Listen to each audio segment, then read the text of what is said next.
మన ప్రభు అయిన యేసుక్రీస్తు నామములో మిమ్మల్ని అందరినీ కూడా ఈ సాయంకాలపు ఆన్లైన్ బైబిల్ స్టడీకి ప్రేమపూర్వకంగా ఆహ్వానిస్తున్నాను. మరి ప్రభు యొక్క మహాకృపను బట్టి మరి ప్రతి వారం కూడా దేవుని యొక్క వాక్యాన్ని మరి మనం కలిసి ధ్యానించి ఇందులో ఉన్నటువంటి లోతైనటువంటి ఆత్మీయ సంగతులు మరి మన ఆధ్యాత్మిక జీవితాన్ని అభివృద్ధి పరచుకోవడానికి ప్రయోజనకరమైనటువంటి ఎన్నో సంగతులను ప్రభు మరి ప్రతి వారం కూడా మరి మనకు ఆయన నేర్పిస్తున్నందుకు నేను ఎంతగానో మరి ప్రభువుని స్తుతిస్తున్నాను. మరి ఈ సాయంకాల వేళ కూడా మనందరూ కూడా దేవుడు మనందరితో మాట్లాడాలనేటువంటి ఆశతో పరిశుద్ధాత్ముడే మనకు బోధకుడిగా ఉండి మన ఆత్మీయ జీవితాన్ని కట్టుకోవడానికి కావలసినటువంటి అనేక సంగతులు దేవుడు మరి మనకు నేర్పించాలనే ఆశతో ఈ సాయంకాల వేళ కూడా మరి మనము దేవుని యొక్క వాక్యాన్ని నేర్చుకుందాం. యేసుక్రీస్తు ప్రభు యొక్క జీవితము, ఆయన చేసిన బోధలు, ఆయన జరిగించిన పరిచర్య అనే మెయిన్ సబ్జెక్టుని మనం గత వారాలుగా నేర్చుకుంటున్నాం. అందులో భాగంగా మరి మొదటి భాగమైనటువంటి యేసుక్రీస్తు ప్రభు యొక్క జీవితాన్ని మరి మనం ముగించాం. రెండవ భాగంలోకి వెళ్ళాం. యేసుక్రీస్తు ప్రభు యొక్క బోధలు, teachings of the lord Jesus Christ అనే అంశంలోకి మనం వచ్చాం. అందులో భాగంగా మనం సర్మన్ ఆన్ ద మౌంట్, యేసుక్రీస్తు ప్రభు కొండ మీద చేసినటువంటి ప్రసంగం అనే అంశాన్ని మరి మనము ధ్యానం చేస్తూ ఉన్నాం. అందులో భాగంగా మత్తయి సువార్త 5, 6, 7 అధ్యాయాలలో ప్రభు చేసిన కొండ మీద చేసిన ప్రసంగాన్ని మరి మనం చూడవచ్చు. మరి ఇదివరకే మన మత్తయి సువార్త 5, 6 ఆ 2 అధ్యాయాలు కూడా ముగించుకున్నాం. ఈరోజు మత్తయి సువార్త 7వ అధ్యాయాన్ని మనం ధ్యానం చేసుకోబోతున్నాం. దయచేసి మీ పరిశుద్ధ గ్రంథాలను మత్తయి సువార్త 7వ అధ్యాయానికి తెరిచి ఉంచండి.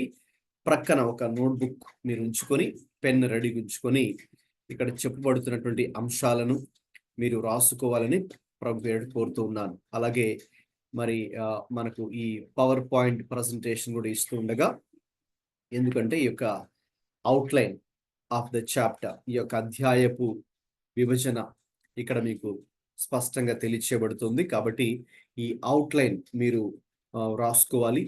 ఈ రెఫరెన్సెస్ రాసుకుంటూ ఉండాలి. మధ్యలో నేను ఎక్స్ప్లెయిన్ చేస్తున్నప్పుడు కూడా మరి అక్కడక్కడ కొన్ని విషయాలు మీరు నోట్ చేసుకోవాల్సిందిగా ప్రభు పేరిట కోరుతున్నాను. ఎందుకంటే మనం విని రాసుకోకుండా జస్ట్ కేవలం వింటే ఇప్పుడుకి గుర్తుంటుంది, కానీ తర్వాత కొంతకాలానికి మర్చిపోతాం. అయితే వాటిని రాసుకున్నప్పుడు మన మైండ్లో అవి ఇంప్రింట్ అయిపోయి జ్ఞాపకం ఉంచుకోవడానికి చాలా వీలుగా ఉంటుంది. అలాగే తర్వాత కూడా మీరు మీ ఫ్రీ టైంలో దాన్ని బైబిల్ ముందు ఉంచుకొని మీరు రాసుకున్న ఈ సంగతులు ఆ నోట్బుక్ లేక డైరీని ఒకసారి మీరు తిరిగేస్తూ ధ్యానిస్తే ప్రభు ఇంకా మనకు అనేక సంగతులు బోధించడానికి వీలుగా ఉంటుంది. కాబట్టి రాసుకోమని చెబుతున్నాను. అలాగే మీరందరూ కూడా ఇక్కడ యాక్టివ్గా ఉండాలని కూడా నేను కోరుతున్నాను. చాలా జాగ్రత్తగా ఆలకించాలని. రెఫరెన్సెస్ చదవమని చెప్పినప్పుడు మీరు వెంటనే మైక్ అన్మ్యూట్ చేసుకుని చదవలసిందిగా కూడా ప్రభుపేట కోరుతున్నాను. అలాగే నేను ఏదైనా కొన్ని క్వశ్చన్స్ మధ్యలో అడిగినప్పుడు తప్పకుండా మీరు రెస్పాండ్ అవ్వాలని కూడా కోరుతున్నాను. అలాగే చివరిలో లాస్ట్ 10 minutes షేరింగ్కి నేను టైం ఇస్తాను. కాబట్టి ప్రతి ఒక్కరు కూడా గ్రూప్లో ఎవరైతే పార్టిసిపేట్ చేస్తున్నారో తప్పకుండా మీరు ఆ చివరిలో నేను ఇచ్చే 10 minutes షేరింగ్ టైంలో మీరు దాన్ని ఉపయోగించుకొని ఈరోజు దేవుడు మీకు ఏ విషయాలు బోధించారు, లేక ఈ యొక్క మత్తయి సువార్త 7వ అధ్యాయాన్ని మనం నేర్చుకుంటూ ఉండగా దేవుడు మీకు ఏ సంగతులు మీతో మాట్లాడారో, మీరు నేర్చుకున్న నూతనమైన సంగతులు తప్పకుండా ఎవరైతే ఎంతమంది గ్రూప్లో ఉన్నారో అందరూ కూడా మరి ఒక్కొక్క సెంటెన్స్, ఒకరండి ఎక్కువసేపు మీరు మాట్లాడక్కర్లేదు, సో ఫీల్ ఫ్రీ. అయితే తప్పకుండా కనీసం ఒక్క విషయమైనా మీరు పంచుకోవాలని కోరుతున్నాను. ఒక విషయం లేదా 2 విషయాలు. అందుకే మీరు దానికి సిద్ధపడండి. చివరిలో మీరు దాన్ని అందరు కూడా షేర్ చేయాలి. తర్వాత ఇది బైబిల్ స్టడీ కాబట్టి మీరు కూడా మధ్యలో నేను అడుగుతున్నప్పుడు ఇంటరాక్ట్ అవ్వాలి. సో కాబట్టి మీరందరూ కూడా రెడీగా ఉండాలని కోరుతున్నాను. వీలైతే మీ యొక్క వీడియోస్ కూడా మీరు ఆన్లో ఉంచుకోవచ్చు. యాక్టివ్ పార్టిసిపేషన్ నేను మీ దగ్గర నుంచి ఎక్స్పెక్ట్ చేస్తున్నాను. కాబట్టి ఈలోపు మీకు ఏవైనా క్వశ్చన్స్ కూడా వస్తూ ఉంటే, ఈ మత్తయి సువార్త 7వ అధ్యాయాన్ని చదువుతున్నప్పుడు ప్రశ్నలు వస్తూ ఉంటే రైట్, మీరు ఈ చాట్ బాక్స్లో మీరు మెన్షన్ చేయొచ్చు. లేదంటే చివరిలో నేను 10 minutes షేరింగ్ టైం ఇస్తాను కదా, అక్కడ మీకున్న క్వశ్చన్స్ అడగచ్చు, నేను వాటికి ఆన్సర్స్ కూడా ఇస్తాను.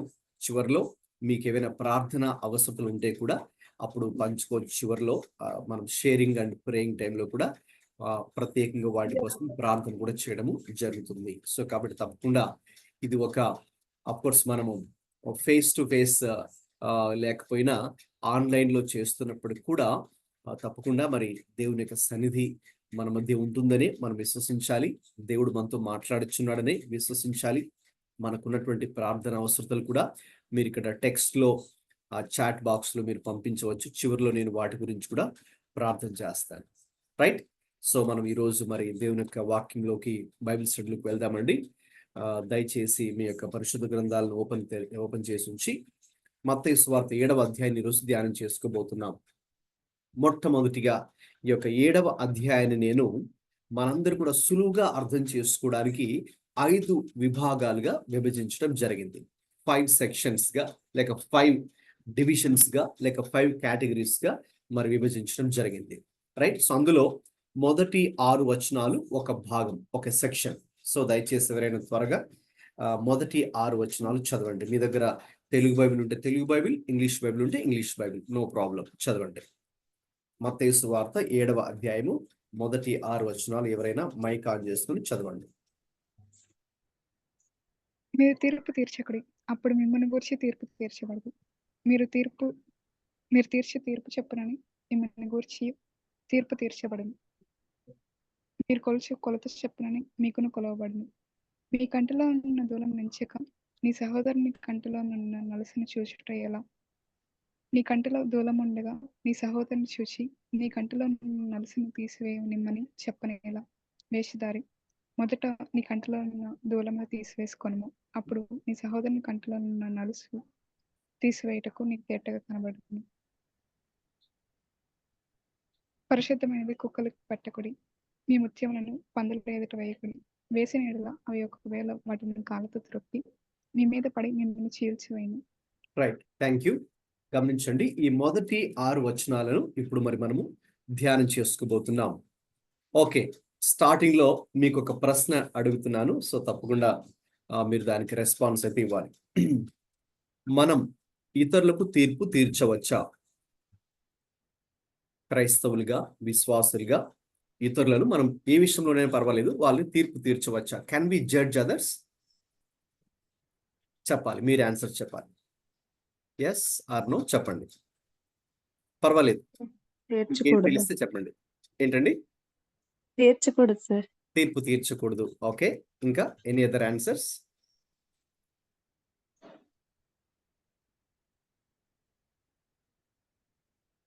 చెప్పండి, ఇతరులకు మనం తీర్పు తీర్చవచ్చా? Can we judge others? మిగతా వారు, గ్రూప్ లో ఉన్నవారు. అంటే మనం తీర్పు తీర్చవలసిన పరిస్థితే వస్తే, అంటే ఆ ప్లేస్ లో గనక భాష గారు ఉంటే గనక వెలిచూపుని బట్టి గాక న్యాయమైన తీర్పు తీర్చాలి. ఓకే, న్యాయమైన తీర్పు తీర్చాలి. సో తీర్పు తీర్చవచ్చు అనేది కూడా ఇంకొక సమాధానం. So yes, we can judge others అనేది ఇంకొక response. So no, we cannot judge, తీర్పు తీర్చకూడదు. Okay okay, so it can be confusing. So ఇది మనకు కొంత కన్ఫ్యూజన్ గా ఉండవచ్చేమో. అయితే ఈరోజు మీకు చాలా క్లారిటీ విషయంలో అయితే నేను మీకు ఇస్తాను. సో మరి తీర్పు తీర్చాలా, తీర్పు తీర్చకూడదా అనే విషయం గురించి ఆలోచిస్తే చూడండి, నెక్స్ట్ స్లైడ్ చూస్తున్నారు కదండి. Judging others. దేవుని వాక్యంలో ప్రభు మనలను విశ్వాసులుగా తీర్పు తీర్చండి అని కొన్ని సందర్భాలు దేవుడు చెప్పారు. ఓకే, ఏ సందర్భాలు మీకు జ్ఞాపకం చేస్తాను. త్వరగా ఒక్కొక్క వచనాన్ని చెప్తున్నప్పుడు మీరు మైక్ ఆన్ చేసుకుని చదవండి. అవును, మరి మనము తీర్పు తీర్చాలి అని ప్రభువే వాక్యంలోని మనకు కొన్ని సందర్భాలు రాయించారు. ఓకేనండి. 1 కొరింథీ పత్రిక త్వరగా 5వ అధ్యాయము 3 నుంచి 5 వచనాలు ఎవరైనా మైక్ ఆన్ చేసుకుని త్వరగా చదవాలి. ఫస్ట్ ఆ రెఫరెన్సెస్ నోట్ చేసుకోండి, నెక్స్ట్ చదవండి. నేను దేహం విషయమై దూరంగా ఉన్నాను, ఆత్మ విషయమై సమీపంగా ఉండి మీతో కూడా ఉండినట్టుగాని ఇట్టి కార్యము ఇలా చేసిన వారిని గురించి ఇదివరకే తీర్పు తీర్చి ఉన్నాను. ఏమనగా ప్రభు అయిన యేసు దినమందు వాని ఆత్మ రక్షింపబడినట్లు శరీరరక్షలు నశించుటకై మన ప్రభు అయిన యేసుక్రీస్తు నామమున మీరును నా ఆత్మయు మన ప్రభు అయిన యేసుక్రీస్తు బలముతో కూడి వచ్చినప్పుడు అట్టి వానిని సాతానునకు అప్పగింపవలెను. Right, thank you. రాసుకుంటే అక్కడ ఫస్ట్ ఏ సందర్భాల్లో ప్రభు మనలను ఇతరులను తీర్పు తీర్చమని చెప్పారో ఇక్కడ ఉంది. రైట్, అక్కడ మీరు కాంటెక్స్ట్ లోకి వెళ్ళి చూస్తే సందర్భం 1 కొరింథీ పత్రిక 5వ అధ్యాయంలో అక్కడ సంఘంలో ఉన్నటువంటి ఒక విశ్వాసే మరి తన యొక్క సవతి తల్లితో అక్రమ సంబంధాన్ని పెట్టుకున్న ఒక వ్యక్తి గురించి, చాలా దారుణమైన రీతిలో జీవించే ఒక వ్యక్తి గురించి ఉన్నాడు అక్కడ. మరి ఆ విషయం అందరికీ తెలుసు ఓపెన్ గా, అయితే ఎవరు కూడా దాన్ని మాట్లాడట్లేదు, సైలెంట్ గా అందరూ ఉన్నారు, మాకెందుకు అన్నట్టుగా పట్టినట్టుగా ఉన్నారు.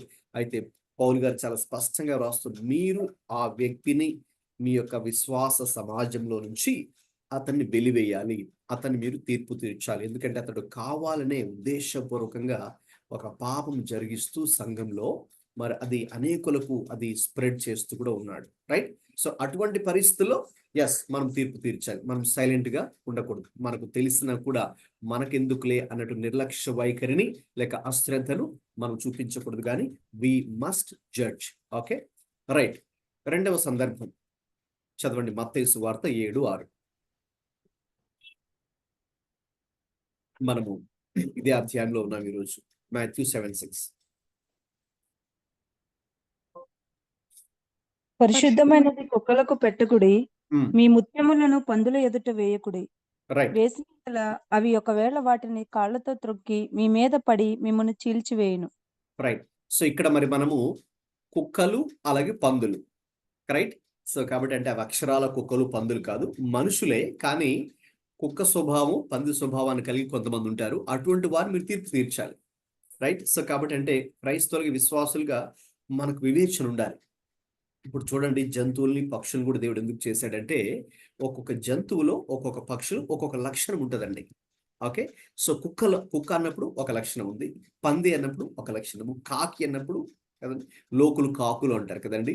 సో అలాగా ఒక్కొక్క పక్షిలో ఒక్కొక్క జంతువులో ఒక్కొక్క స్వభావం ఉంటుంది. కొన్ని జంతువుల్లో మంచి లక్షణాలు ఉంటాయి, కొన్ని జంతువుల్లో చెడు లక్షణాలు ఉంటాయి. రైట్. సో ఇక్కడ మరి మనం కుక్కల విషయమై అలాగే పందుల విషయమై మరి మనం జాగ్రత్తగా ఉండాలి. సో అటువంటి స్వభావాన్ని ఎవరైతే కనపరిచేవారుగా ఉంటారో మనుషుల్లో, మన చుట్టూ ఉన్న వారి విషయంలో, ఆ విషయమై మనం జాగ్రత్తగా వారిని తీర్పు తీర్చాలి. Okay, we must judge, okay, who are dogs are swines. Okay, ఆ విషయంలో. రైట్. మూడవ సందర్భం, ఏ పరిస్థితుల్లో మనము తీర్పు తీర్చాలని ప్రభువే మనకు చెప్పారు. 1 యోహాను పత్రిక 4వ అధ్యాయము 1-6 వచనాలు ఎవరైనా చదవండి. 1 యోహాను పత్రిక 4వ అధ్యాయము 1-6 వచనాలు. ప్రియులారా, అనేకులైన అబద్ధ ప్రవక్తలు లోకంలోనికి బయలు వెళ్ళి ఉన్నారు గనుక ప్రతి ఆత్మను నమ్మక ఆయా ఆత్మలు దేవుని సంబంధమైనవో కావో పరీక్షించుడి. యేసుక్రీస్తు శరీరధారి అయి వచ్చినని ఏ ఆత్మ ఒప్పుకొనునో అది దేవుని సంబంధమైనది, ఏ ఆత్మ యేసును ఒప్పుకొనదో అది దేవుని సంబంధమైనది కాదు. దీనిని బట్టి దేవుని ఆత్మను మీరెరుగుదురు. క్రీస్తు విరోధి ఆత్మ వచ్చునని మీరు వినిన సంగతి ఇదే.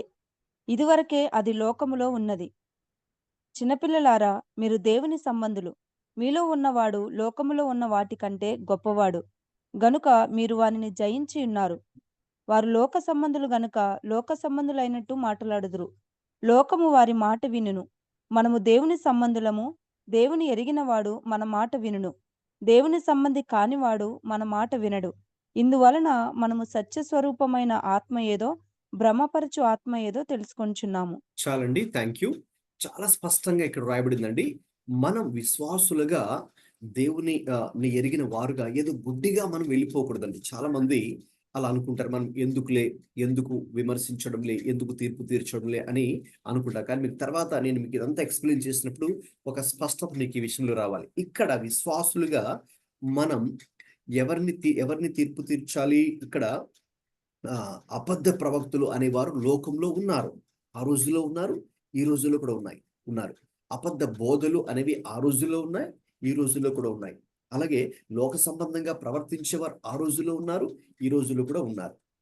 అలాగే సత్యస్వరూపి అయిన ఆత్మ ఏది, భ్రమపరిచే ఆత్మ ఏది? ఓకేనా? రియల్ ఏంటి, ఫేక్ ఏంటి? రియల్ టీచింగ్ ఏంటి, ఫేక్ టీచింగ్ ఏంటి, జెన్యున్ ఏంటి, జెన్యున్ ఏది కాదనేది ఈ విషయంలో మనకు ఒక స్పష్టత ఉండాలి. మనం వివేచించేవారుగా ఉండాలి, తీర్పు తీర్చేవారుగా ఉండాలి.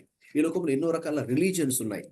క్రిస్టియానిటీలోనే ఎన్నో రకాల ఫాల్స్ టీచింగ్స్ ఉన్నాయి. ఈ రోజుల్లో, ముఖ్యంగా ఈ రోజుల్లో ఈ మోడర్న్ క్రిస్టియానిటీలో అనేక రకాల బోధల పేరిట దుర్బోధలు ఉన్నాయి. దుర్బోధ శాఖలు చాలా ఉన్నాయి. దేవుని చిత్తం అయితే మనము ఈ సబ్జెక్ట్ కంప్లీట్ చేసిన తర్వాత నేను మీకు అది కూడా, ఆ దుర్బోధ శాఖలు ఏంటి, ద ఫాల్స్ టీచింగ్స్, వాటిని కల్ట్స్ అని కూడా పిలుస్తారు, వాటి గురించి కూడా నేను మీకు టీచ్ చేయడం జరుగుతుంది. ఎందుకంటే అవి మనం తెలుసుకోవాలి. తెలుసుకుంటే మనం జాగ్రత్త పడతాం కదండి. లేకపోతే అనేక మంది ఎవరైతే తెలియక అమాయకత్వంలో వెళ్ళిపోతున్నారో దుర్బోధల్లోకి, వారితో కూడా మనం మాట్లాడి సత్యాన్ని ప్రకటించి వారిని కాపాడిన వారం అవుతాం. అవి కూడా మనం తెలుసుకోవాలి. సో ఇక్కడ ఈ 1 యోహాను పత్రిక 4వ అధ్యాయం 1-6 వచనాల్లో చాలా స్పష్టంగా మరి మనం ఏది భ్రమపరిచే ఆత్మ, ఏది దేవుని యొక్క ఆత్మ, రైట్? ఎవరు క్రీస్తు విరోధులుగా ఉన్నారు, అబద్ధ ప్రవక్తలుగా ఉన్నారు, వాటిని మనం తీర్పు తీర్చే వరకు మనం ఉండాలి. ఓకేనండి, రైట్. అది 3వ సందర్భం. ఇక 4వ సందర్భంలో బైబిల్లో ఎక్కడెక్కడ మరి మనము తీర్పు తీర్చేవారుగా ఉండాలని వాక్యమే సెలవిస్తుందో చూద్దాం. మత్తయి సువార్త 7 వద్దాం, 15-20 దాకా. ఈరోజు అదే అధ్యాయాన్ని ధ్యానం చేస్తున్నాం కదా, ఒకసారి అక్కడికి తిరిగి వద్దాం. మాథ్యూ 7:15-20.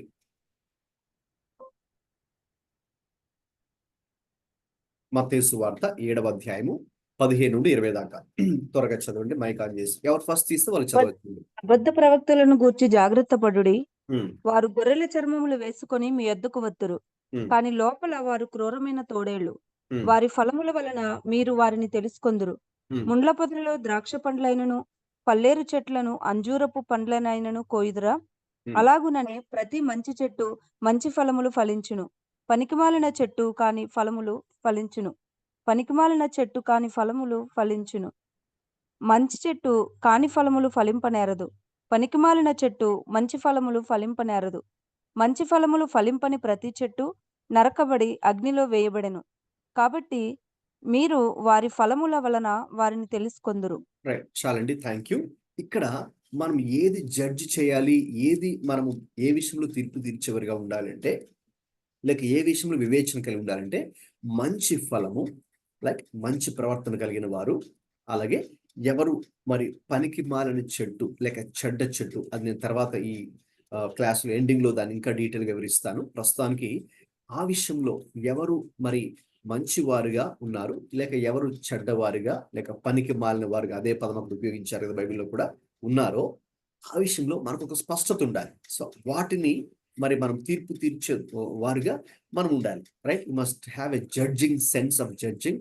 ఓకేనండి, ఏది మంచి ఫలము, ఏది చెడ్డ ఫలం. ఓకే, ఇంక చివరిగా మత్తయి సువార్త 18కి రండి. మత్తయి సువార్త 18, 15-18 చదవండి. అక్కడ మరియు నీ సహోదరుడు నీ ఎడల తప్పిదము చేసిన ఎడల నీవు పోయి నీవును అతడును ఒంటరిగానున్నప్పుడు అతడిని గద్దించుము. అతడు నీ మాట వినని ఎడల నీ సహోదరుని సంపాదించుకొంటివి. అతడు వినని ఎడల 2-3 సాక్షుల నోట ప్రతి మాట స్థిరపరచబడినట్లు నీవు ఒకరిద్దరిని వెంటబెట్టుకొని అతని యొద్దకు పొమ్ము. అతడు వారి మాటయు వినని ఎడల ఆ సంగతి సంగమునకు తెలియచెప్పుము. అతడు సంగపు మాటయు వినని ఎడల అతనిని నీకు అన్యునిగాను సుంకరునిగాను ఎంచుకొనుము. భూమి మీద మీరు వేటిని బంధింతురో అవి పరలోకమందును బంధింపబడును, భూమి మీద మీరు వేటిని విప్పుదురో అవి పరలోకమందును విప్పబడునని మీతో నిశ్చయముగా చెప్పుచున్నాను. రైట్, చాలండి, థ్యాంక్ యూ. గమనించండి, ఇక్కడ కూడా విశ్వాసులుగా రైట్ మనము ఒకరిని జడ్జ్ చేయాలి, తీర్పు తీర్చాలి. ఎవరిని? మన ఎడల తప్పిదము చేసిన వారిని, వారి క్రియలను బట్టి. అందుకే మనం వెళ్ళి వ్యక్తిగతంగా వారిని చెప్పాలి, కొన్ని విషయాలు వారిని హెచ్చరించాలి, కొన్ని విషయంలో గద్దించాలి. అది కూడా బైబిల్లో ఉంది. ఎందుకంటే వారు చేస్తున్నటువంటి తప్పులను బట్టి. ఒకవేళ వారు వింటే సరి చేసుకుంటే మంచిదే, లేదు మనం చెప్పినప్పుడు వ్యక్తిగతంగా చెప్పినప్పుడు వినకపోతే ఇంకొక నెక్స్ట్ స్టెప్ ఉంది.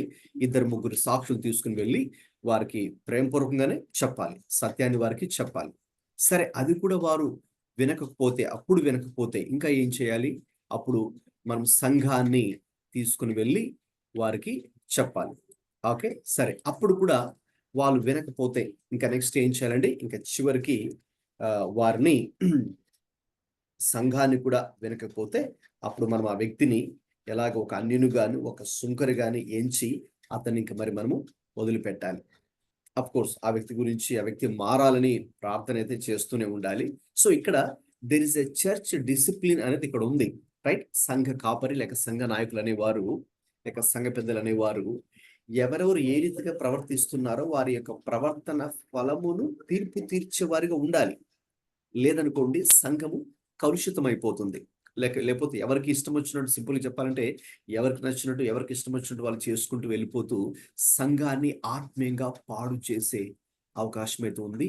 ఆ విషయంలో మీరు జాగ్రత్తగా ఉండి ఆ వ్యక్తిని సరిచేయండి అని ఫస్ట్ పర్సనల్గా వ్యక్తిగతంగా చెప్పాలి. వినకపోతే ఇద్దరు ముగ్గురు తీసుకెళ్ళి చెప్పాలి, లేదంటే సంఘాన్ని తీసుకెళ్ళి పబ్లిక్గా చెప్పాలి. అప్పుడు కూడా వినకపోతే ఇంకా అతన్ని వదిలివేయాలి. సో కాబట్టి ఈ రీతిగా మరి వారి ప్రవర్తన ఫలం విషయంలో మనం తీర్పు తీర్చాలి. లేకపోతే వాళ్ళు ఎలా ఉన్నా పర్వాలేదులే అని మనం గనక ఏది మాట్లాడకుండా సైలెంట్గా ఉంటే ప్రమాదమే.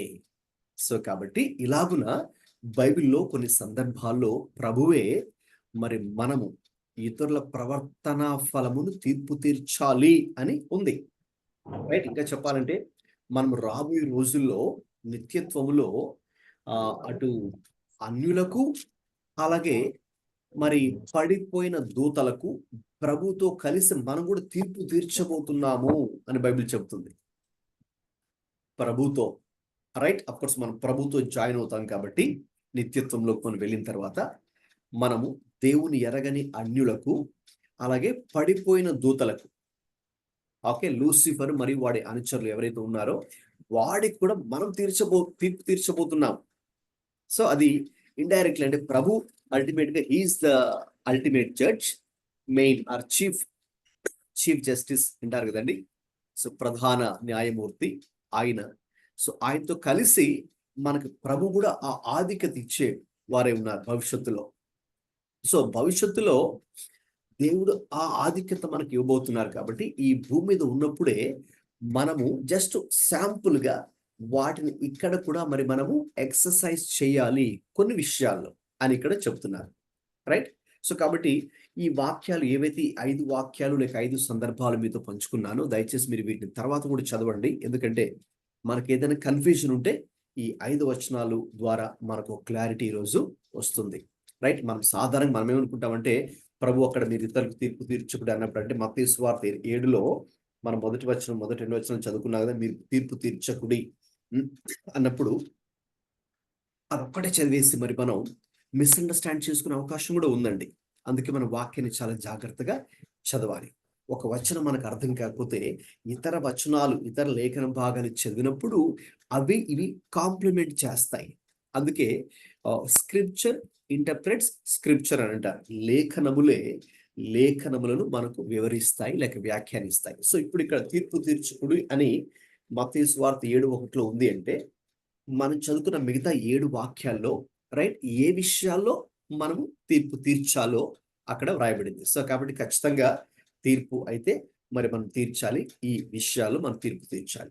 అయితే ఇప్పుడు మరి మనం ఎందుకు ప్రభువారు తీర్పు తీర్చకుడి అప్పుడు మిమ్మును గూర్చి తీర్పు తీర్చబడదు, అప్పుడు మిమ్మును గూర్చి తీర్పు తీర్చబడదు, మీరు తీర్పు తీర్చి చొప్పుననే మిమ్మును గూర్చి తీర్పు తీర్చదురు అని మీరు కొనుచుని కొలత చొప్పునే మీరును కొలబడదురు అని ప్రభు ఎందుకు తీర్పు తీర్చకుడి అని అంటున్నారంటే ఇక్కడ మరి మనము సందర్భాన్ని అర్థం చేసుకోవాలి, రైట్? ఏ ఉద్దేశంతో ప్రభువారు తీర్పు తీర్చవద్దు అని అంటూ ఉన్నారో మనం ఇక్కడ చూద్దాం. అసలు తీర్పు తీర్చవద్దు అన్నప్పుడు ఓకే, దానికి మరి మనం ఒకసారి ఈ వచనాన్ని ఒకసారి మరి మనము మూల భాషలోకి వెళ్ళి కూడా చూద్దాం, రైట్? ఇక్కడ మీరు చూస్తున్నారు కదండి, మత్తయి సువార్త 7వ అధ్యాయము మొదటి వచనంలో జడ్జ్,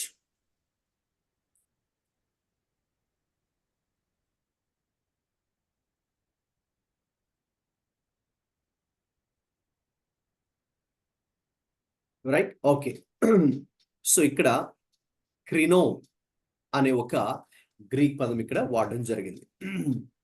సో దానికి అంటే తీర్పు తీర్చకుడి అన్నదానికి.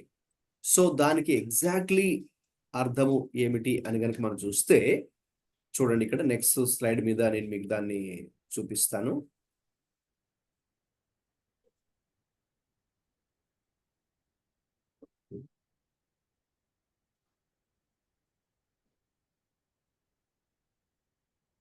Okay, right. ఇది మీకు కనిపిస్తుంది కదండి. ఓకే, జడ్జ్ అన్నప్పుడు ఎవరైనా ఒకసారి మైక్ ఆన్ చేసుకుని చదువుతారండి. స్లైడ్ మీద మీరు చూస్తున్నటువంటి ఆ తీర్పు తీర్చకుడి అనే మాటకు అర్థం.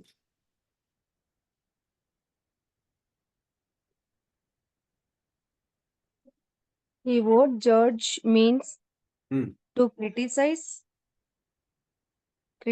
condemn, judge. Condemn, judge can cancer. It is an old fault finding attitude. It is being picky. It is the habit of carping criticism. It is the habit of crapping criticism. It is a mean, critical spirit that sees only the bad in. Right. Okay, 1 minute ఇక్కడ చిన్న technical. He wrote okay, so మామూలుగా judge అన్నప్పుడు దాని అర్థం ఏంటంటే, మనం విమర్శనాత్మకమైనటువంటి ధోరణితో, అంటే మన ప్రవర్తన సరిగ్గా లేకుండా, ఓకే, కొంతమంది చూడండి, మీరు కొంతమంది కలిసినప్పుడు ఎప్పుడు వాళ్ళు ఏం చేస్తుంటారంటే, ఇతరులను ఏదో ఒక విషయంలో విమర్శిస్తూనే ఉంటారు. అంటే నెగిటివ్గా మాట్లాడుతూనే ఉంటారు కదా. మీరు కొంతమంది అలాంటి వాళ్ళు కలిసారా? సో కొంతమంది వాళ్ళు పాజిటివ్ యాటిట్యూడ్తో ఉంటారు. కొంతమంది ఏమో మీరు వాళ్ళు కలిసినప్పుడు నెగిటివ్ మైండ్తో ఇతరులను విమర్శిస్తూ ఉంటారు. సో కాబట్టి ఇక్కడ అది చెప్పబడిందండి. సో ఇక్కడ ఏది చెప్పబడింది అని కనుక మనం చూస్తే, ఆ యొక్క జడ్జింగ్, ఇతరులని విమర్శనాత్మకంగా మనం చూస్తే,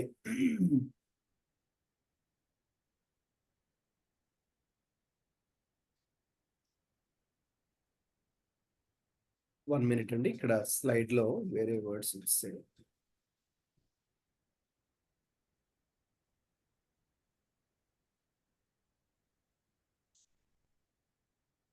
వన్ మినిట్ అండి.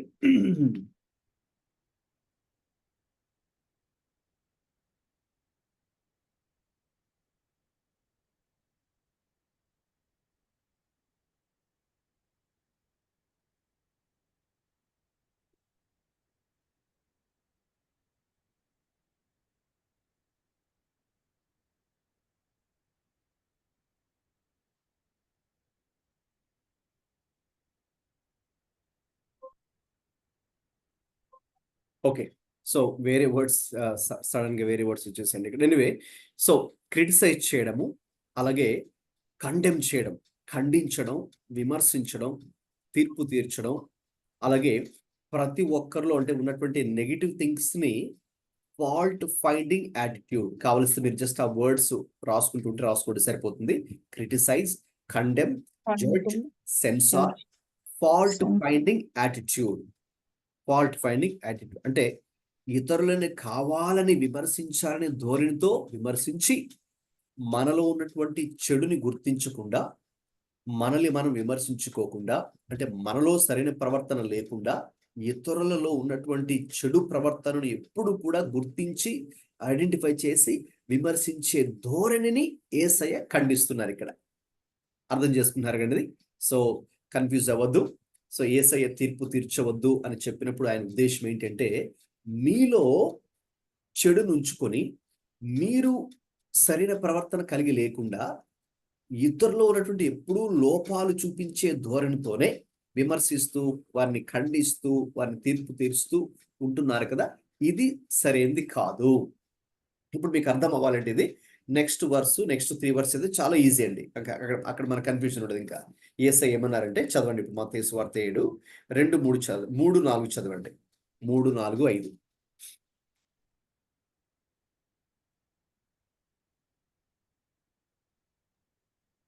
నీ కంటిలో ఉన్న దూలం నుంచిక నీ సహోదరుని కంటిలో నలుసుని చూచుట ఎలా?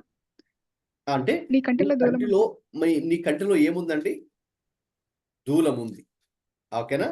సో ఆ దూలంలో నీ కంటిలో దూలం పెట్టుకొని నీ సహోదరి కంటిలో నేను చూస్తున్నావు, నీవు నలుసును చూస్తున్నావు. సో ఇప్పుడు దూలము అనేది పెద్దదా, నలుసు అనేది పెద్దదా చెప్పండి? ఏది పెద్దదండి? దూలము అనేది పెద్దదా, నలుసు అనేది పెద్దదా? దూలం సార్. దూలం అనేది పెద్దది కదండి. అంటే మనలోనే పెద్ద తప్పును పెట్టుకొని, ఓకేనా, మనలోనే చాలా లోపాలు పెట్టుకొని ఎదుటి వాళ్ళల్లో ఏవో చిన్న చిన్న తప్పులు ఉండొచ్చు, మనలో పెద్ద తప్పును పెట్టుకొని అది మనం పట్టించుకోకుండా, దాన్ని ఏమాత్రం మనం సరి చేసుకోకుండా, మనం అంతా కరెక్టే, మనం చేసేదంతా కరెక్టే, నేను బాగానే ఉన్నాను అని మనకు మనము సమర్థించుకుంటూ ఎదుటి వాళ్ళలో ఉన్నటువంటి ఏవైనా చిన్న చిన్న తప్పులను, లోపాలను ఎత్తి ఎల్లప్పుడూ దాన్ని చూపిస్తూ ఉంటే అది కరెక్ట్ కాదు అని ఆయన ఉద్దేశం. నెక్స్ట్ వర్స్ 4వ వచనం. నీ కంటిలో దూలం ఉండగా నీ నీవు నీ కంటిలో సహోదరుని దూలం ఉండగా నీవు నీ సహోదరుని చూచి నీ నీవు కంటిలో నీవు నీ సహోదరుని చూచి నీ కంటిలో తీసివేయనిమ్మని చెప్పనేలా? ఉమ్, వేషధారి, ఆ, మొదట నీ కంటిలో నున్న దూలము తీసివేసుకొనుము. ఉమ్, అప్పుడు నీ సహోదరుని కంటిలో నున్న నలుసును తీసివేయుటకు నీకు తేటగా కనబడును. రైట్. ఇది మనకి ఇంకా చాలా స్పష్టంగా అర్థమవుతుందండి. సో మొదట ఏం చేయాలి? యాక్చువల్గా అక్కడ ప్రభు వేషధారి అనే ఒక మాట ఉపయోగించారు. మీకు గుర్తుందండి, లాస్ట్ వీక్ నేను వేషధారి అనే మాటకు అర్థం ఏంటో చెప్పాను. ఓకే, చెప్పండి ఎవరికైనా గుర్తున్న వాళ్ళు. అసలు వేషధారులు, వేషధారి అని ప్రభు చెప్పినప్పుడు ఆయన ఉద్దేశం ఏంటి, ఆయన అర్థం ఏంటి? సో మీకు ఇప్పుడు గుర్తుందో లేదో నాకు తెలిసిపోద్ది, టెస్ట్ చేయాలి మిమ్మల్ని. చెప్పండి మరి, వేషధారి అంటే అర్థం ఏంటి? మనుషులకు కనబడాలని అన్ని పనులు చేయాలి, వాళ్ళ ఓకే, మెప్పు కోరి. ఇంకొక మాటలో చెప్పాలంటే వాళ్ళు ఎవరు?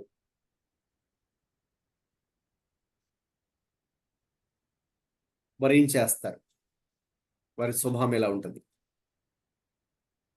They are what?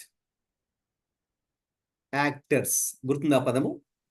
ఎగ్జాక్ట్ దాని మీనింగ్ ఏంటంటే వేషధారులు, యాక్టర్స్ అంటే నటించేవారు. నటించేవారు ఎలాగైతే మూవీస్ లో నటిస్తారు కదా, యాక్టర్స్, యాక్ట్రెసెస్.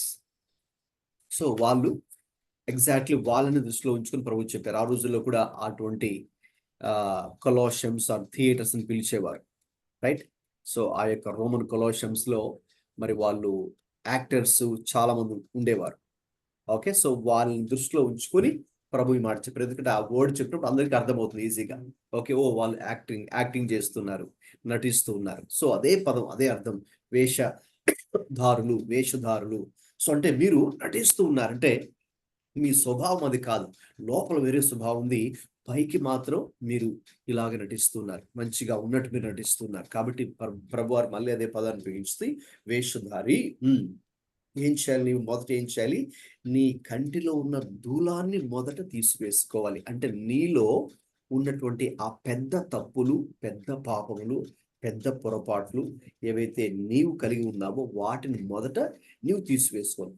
తీసివేసుకుంటే నెక్స్ట్ ఏం చేయొచ్చు నువ్వు? ఇంకా అప్పుడు నీ సహోదరుని కంటిలో ఉన్న నులుసును నీకు తీసివేయడానికి నీకు తేడాగా కనబడుతుంది, రైట్? అప్పుడు నీవు తీసివేయచ్చు, అప్పుడు నువ్వు జడ్జ్ చేయొచ్చు, అప్పుడు నువ్వు జడ్జ్ చేయవచ్చు, అప్పుడు నువ్వు అతని తీర్పు తీర్చవచ్చు. అప్పుడు నువ్వు వెళ్ళి, ఇదిగో నువ్వు ఈ పాపం చేస్తున్నావు, లేకపోతే నువ్వు ఈ తప్పు చేస్తున్నావు, నువ్వు పొరపాటు చేస్తున్నావు, నువ్వు సరిదిద్దుకో, ఇది తప్పు, ఇది దేవుడు అంగీకరించడు, వాక్యంలో ఇలా లేదు, నువ్వు ఇలా ఉండాలని వాక్యం సెలవిస్తుంది అని అప్పుడు నీ సహోదరుని కానీ నువ్వు సరి చేయవచ్చు. ఇంకా చెప్పాలంటే ప్రభువే మీకు ఇంతకుముందు చూపించిన ఆ 5 సందర్భాల్లో 5 వచనాలు కూడా ప్రభువే మనలను, ఇతరులను సరిచేయమని, తప్పుదిద్దమని, తీర్పు తీర్చమని కొన్ని విషయాలు ఆయనే చెప్పారు. అయితే ఎప్పుడు అది మనం చేయాలంటే మొదట మనలను సరిచేసుకొని, మనము ఏమాత్రము వేషధారులుగా ఉండకుండా, మనలో ఆ తప్పు, మనలో ఆ పొరపాటు లేకుండా మనము మొదట ఆ విషయంలో సరి చేసుకొని మనము అప్పుడు ఒక మంచి మాదిరిని చూపించిన వారం అవుతాం. కాబట్టి అప్పుడు తప్పకుండా వెళ్ళి ఇతరులు, రైట్, ఎవరైతే వాళ్ళు తప్పిదం చేస్తూ ఉన్నారో, లేక కావాలనే ఉద్దేశపూర్వకంగా పాపం చేస్తూ ఉన్నారో, లేకపోతే దేవుని వాక్యానుసారంగా నడుచుకోవడం లేదో, లేక విశ్వాసులము, క్రైస్తవులను చెప్పుకుంటూ కూడా వేషధారులుగా నటించేవారుగా ఉన్నారో, అప్పుడు మనం తప్పకుండా వెళ్ళి వారిని సరిచేయాలి. తప్పకుండా కొన్ని విషయాల్లో వారిని మనం గద్దించాలి, వారిని సరిచేయాలి. అఫ్కోర్స్ ఇవన్నీ కూడా ప్రేమతోనే మనం చేయాలి. ఓకే. ప్రభు కూడా అది కూడా చెప్పారు.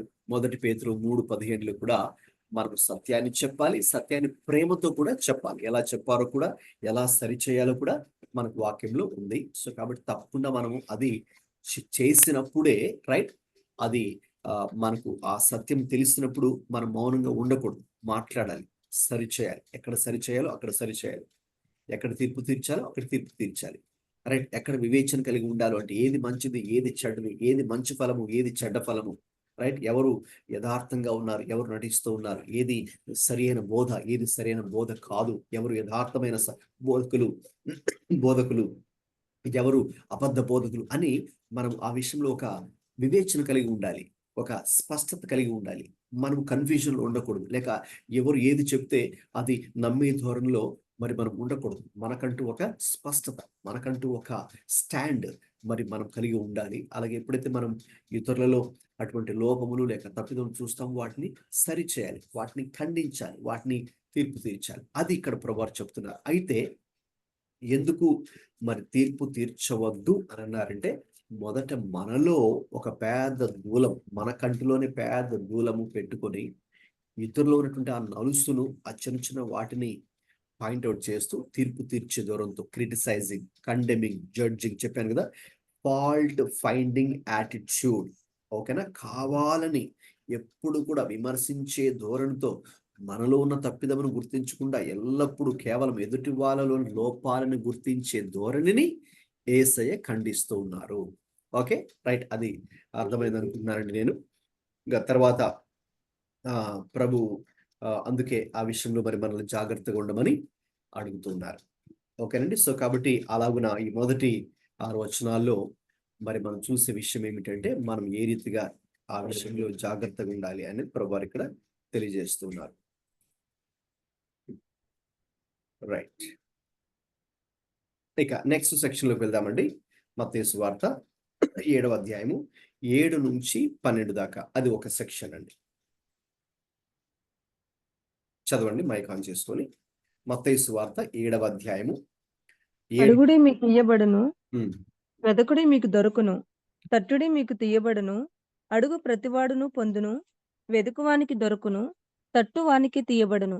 మీలో ఏ మనుష్యుడైనను తన కుమారుడు తన్ను రొట్టెను అడిగినెడల వానికి రాతినిచ్చునా, చేపను అడిగినెడల పామునిచ్చునా?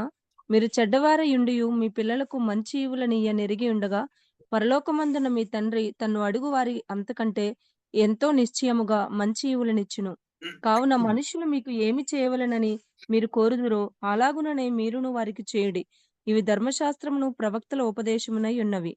Right, thank you. చాలండి, గమనించండి. ఈ 7 నుంచి 17 వచనాల్లో రైట్, అక్కడ నేను ఇచ్చిన టైటిల్ ఏంటంటే 3 ingredients to A healthy prayer life. ఓకేనండి, మరి ఆరోగ్యకరమైన ప్రార్థనా జీవితానికి 3 ఓకేనండి విషయాలు, ఇక్కడ ప్రాముఖ్యమైన విషయాలు ఉన్నాయి. అవి ఏంటి? ఆస్క్, సీక్, నాక్. అడుగుట, వెదకుట, తట్టుట అనే 3 పదాలు ఇక్కడ మనం చూస్తున్నాం. ఓకేనండి, చాలా ప్రాముఖ్యమైనటువంటి విషయాలు ఇక్కడ ప్రార్థన జీవితానికి సంబంధించిన విషయాలు. మరి ఇక్కడ ఈ 7వ వచనాన్ని చూసినట్టయితే, 7, 8 వచనాలు చూసినట్టయితే, ఇది మూల భాషలో ఒరిజినల్ గా గ్రీక్ లాంగ్వేజ్ లో వాడబడినటువంటి వ్యాకరణం ఏమిటి అంటే, ప్రజెంట్ కంటిన్యూస్ టెన్స్ లో ఈ మాట వ్రాశారు. ఓకే, మనకు ఎగ్జాక్ట్లీ తెలుగులో అలా లేదు, కానీ తెలుగులో మనకు కొంచెం అడుగుడి మీకు ఇయ్యబడును, వెదకుడి మీకు దొరుకును, తట్టుడి మీకు తీయబడును అని రాశారు. కానీ వాస్తవంగా గ్రీక్ లో మూల భాషలో ప్రజెంట్ కంటిన్యూస్ టెన్స్ లో రాశారు. అంటే ఎలా ఉంటుందంటే, అడుగుడి అడుగుతూనే ఉండుడి, వెదకుడి వెదుకుతూనే ఉండుడి, తట్టుడి తట్టుచూనే ఉండుడి అనే అర్థంతో మూల భాషలో వ్రాయబడిందండి. ఓకే, అది మీకు అర్థమవుతుంది కదండి. కావలిస్తే రాసుకోండి మీ నోట్బుక్ లో, పక్కన మీ దగ్గర నోట్బుక్ పెన్ కనుక ఉంటే రాసుకోండి. మత్తయి సువార్త 7:7 వాస్తవంగా అది ఎలా మనం అర్థం చేసుకోవాలి, ఎలా చదవాలి అంటే, అడుగుడి మీకు ఇయ్యబడును అని తెలుగులో అక్కడతో ఆపేస్తారు, కానీ వాస్తవం అయితే అడుగుడి మీకు ఇయ్యబడును, అడుగుడి అడుగుతూనే ఉండుడి, వెదకుడి వెదుకుతూనే ఉండుడి, తట్టుడి తట్టుచూనే ఉండుడి అని ప్రజెంట్ కంటిన్యూస్ టెన్స్ లో, అంటే మనం దానిని ఆ క్రియను కొనసాగించే వారిగా ఉండాలి. అంటే దాని అర్థం సింపుల్ గా చెప్పాలంటే, ఏదో ఒకసారి అడిగేసి ఒకసారి ప్రార్థన చేసేసి ఇంకా ఆపకండి. ఒకసారి ప్రార్థన చేసేసి ఇంకా నాకు ఇది జవాబు రాలేదండి పాస్టర్ గారు అని మీరు చెప్పకండి. నో, మీరు అడుగుతూనే ఉండాలి, అడుగుతూనే ఉండాలి. రైట్? అలాగే వెతుకుతూనే ఉండాలి. మీరు ఏదైనా పోగొట్టుకున్నారనుకోండి, ఒక విలువైన వస్తువు, ఒక బంగారు ఉంగరం, గోల్డెన్ రింగ్ మీరు కనుక ఇంట్లో కనుక పోగొట్టుకుంటే ఏం చేస్తారు? ఏదో ఒకసారి అలా చూసేసి దొరకట్లేదని వదిలేస్తారా? వదిలేరు కదండి. ఏం చేస్తారు? అది దొరికే వరకు మీరు ఏం చేస్తారు? మొత్తం వెతుకుతారు కదండి. మొత్తం ఇల్లంతా ఊడ్చి షెల్ఫుల్లో అక్కడ ఇక్కడ టేబుల్ కింద, చైర్ కింద, డైనింగ్ టేబుల్ కింద, కిచెన్లో, రైట్, అన్ని ప్లేసెస్లో మీరు ఎప్పటిదాకా వెతుకుతారు? దొరికేంత వరకు వెతుకుతారు కదండి. సేమ్ వే దొరికేంత వరకు మీరు వెతకాలి. అలాగే మీరు తలుపు తట్టాలి. ఎప్పటి వరకు తలుపు తట్టాలి? ఆ తలుపు తీయబడేంత వరకు మీరు తలుపు తట్టుతూనే ఉండాలి. రైట్? చాలా అద్భుతమైనటువంటి ఆలోచన అండి. రైట్? ప్రభు ఒక మాట చెప్పారంటే అందులో చాలా లోతైన అర్థం ఉంటుంది కదండి. కాబట్టి ఒక హెల్దీ ప్రేయర్ లైఫ్ని నేను అలవాటు చేసుకోవాలంటే ఒక ఆరోగ్యకరమైన ప్రార్థన జీవితం. మరి ఇక్కడ 3 ప్రాముఖ్యమైన సూత్రాలు, అడుగుడి, తట్టుడి, వెదకుడి అనే 3 ప్రాముఖ్యమైన సూత్రాలు ఇక్కడ మరి మనకు చాలా స్పష్టంగా ఇవ్వడం జరిగింది. తర్వాత ఈ 3 కూడా ఎలాగంటేనండి, ఒక్కొక్క స్టెప్ బై స్టెప్. రైట్? మనం ఇప్పుడు పైకి ఎక్కాలి అంటే ఫస్ట్ ఫ్లోర్కి అలాగ ఒక్కొక్క స్టెప్ నుంచి పైకి అలా వెళ్తాం కదండి. సో మనం కూడా ఆరోగ్యకరమైన ప్రార్థన జీవితానికి ఒక 3 మెట్లు అని చెప్పొచ్చేమో. సో ఫస్ట్ స్టెప్ ఏంటంటే అడుగుతాం. You ask. ఓకేనండి. అది 1 లెవెల్ ఆఫ్ ఎంక్వైరీ. అక్కడ స్లైడ్ మీద మీకు కనిపిస్తుంది అనుకుంటున్నాను మీకు అది. ఓకే. సో ఆ స్లైడ్ జాగ్రత్తగా చూసి వీలైతే వాటిని నోట్ చేసుకున్న పాయింట్స్ కూడా. అడుగుడి అనేది ఒక లెవెల్ ఆఫ్ ఎంక్వైరీ. ఓకే. ప్రార్థనలో మరి అది మొదటి లెవెల్ అని మనం చెప్పొచ్చు. ఇంకా నెక్స్ట్ లెవెల్ ఏమిటి అంటే సీకింగ్. ఓకే. వెదకడం. Okay. And that means you go beyond asking. That means you seek. Okay. as one goes about to find what they ask. So asking plus action. Seeking అంటే ఏంటి అంటే asking plus action. అంటే మీరు ఏదో అడగడం మాత్రమే కాదు, దానికి తగ్గట్టుగా ఒక క్రియ ఏదో మీరు చేస్తున్నారు అక్కడ. ఓకే. నెక్స్ట్ ఇంకా థర్డ్ స్టెప్ అన్నమాట. అడగడం మాత్రమే కాదు, asking plus action plus persevering. Okay. Knocking అంటే ఇక పట్టు విడవకుండా, ఓకేనండి, సహనముతో పట్టు విడవకుండా మీకు తలుపు తీయబడేంత వరకు, లేక మీరు పోగొట్టుకున్నది మీకు దొరికే వరకు, లేక ఎదుటి వ్యక్తి మాట్లాడే వరకు, స్పందించే వరకు మీరు అడుగుతూనే ఉంటారు, వెతుకుతూనే ఉంటారు, తట్టుతూనే ఉంటారు. ఓకే. అది ప్రజెంట్ కంటిన్యూస్ టెన్స్ లో ఆ మాటలు మనకు చెప్పబడ్డాయి. అంటే ఒక వ్యక్తి ప్రార్థన జీవితం కూడా ఎలా ఉండాలి అంటే, ఏదో మనకున్న పరిస్థితులు బట్టి, లేదంటే ఇతరుల రక్షణ గురించి, లేదంటే మన యొక్క కుటుంబ ఎదుగుదల గురించి, లేక అనేక విషయాలు, అనేక ప్రార్థన అవసరాలు మన ముందు ఉంటాయి కదండి. సో వాటి విషయంలో ఏదో ఒకసారి ప్రార్థన చేసి, లేదు 2 సార్లు ప్రార్థన చేసి, ఇంకా ఏమీ నాకు జవాబు రావట్లేదండి, నాకేమీ రెస్పాన్స్ ఏమీ రావట్లేదు, దేవుడు నా ప్రార్థన వినట్లేదేమో అని మనము నిరుత్సాహానికి గురైపోయి, ఇంకా ఫ్రస్ట్రేషన్లోకి వెళ్ళిపోయి, ఇంకా ఆ విషయంలో ప్రార్థనను ఆపివేయడము కాదు, ప్రార్థనను నిలిపివేయడము కాదు. ఇక ఎందుకులే ఈ ఆత్మీయ జీవితం కూడా అన్నట్టు చాలా మందిగా తమ ఆత్మీయతను కూడా కోల్పోతూ, ప్రార్థనా జీవితాన్ని కోల్పోతూ కూడా ఉంటారు. అది చాలా ప్రమాదకరమైన పరిస్థితి. అయితే ఏం చేయాలి? ప్రభు ఏం చెప్పారు? వెరీ క్లియర్ కదండి. ఇక్కడ చాలా స్ట్రైట్ ఫార్వర్డ్ గా ఉంది, చాలా క్లియర్ గా ఉంది, ఇంకా నో కన్ఫ్యూజన్. ఓకే. సో అడుగుడి మీకు ఇవ్వబడును, వెతుకుడి మీకు దొరుకును, అలాగే తట్టుడి మీకు తీయబడును, అలాగే అడుగు ప్రతి వాడును పొందును. చూసారండి, ఇక్కడ ఆ పదం కూడా చాలా ప్రాముఖ్యత. అడుగు ప్రతివాడు పొందుకుంటాడు అంటే దేవుడు ఇక్కడ ఎవరికి కూడా పక్షపాతం చూపించే దేవుడు కాదండి.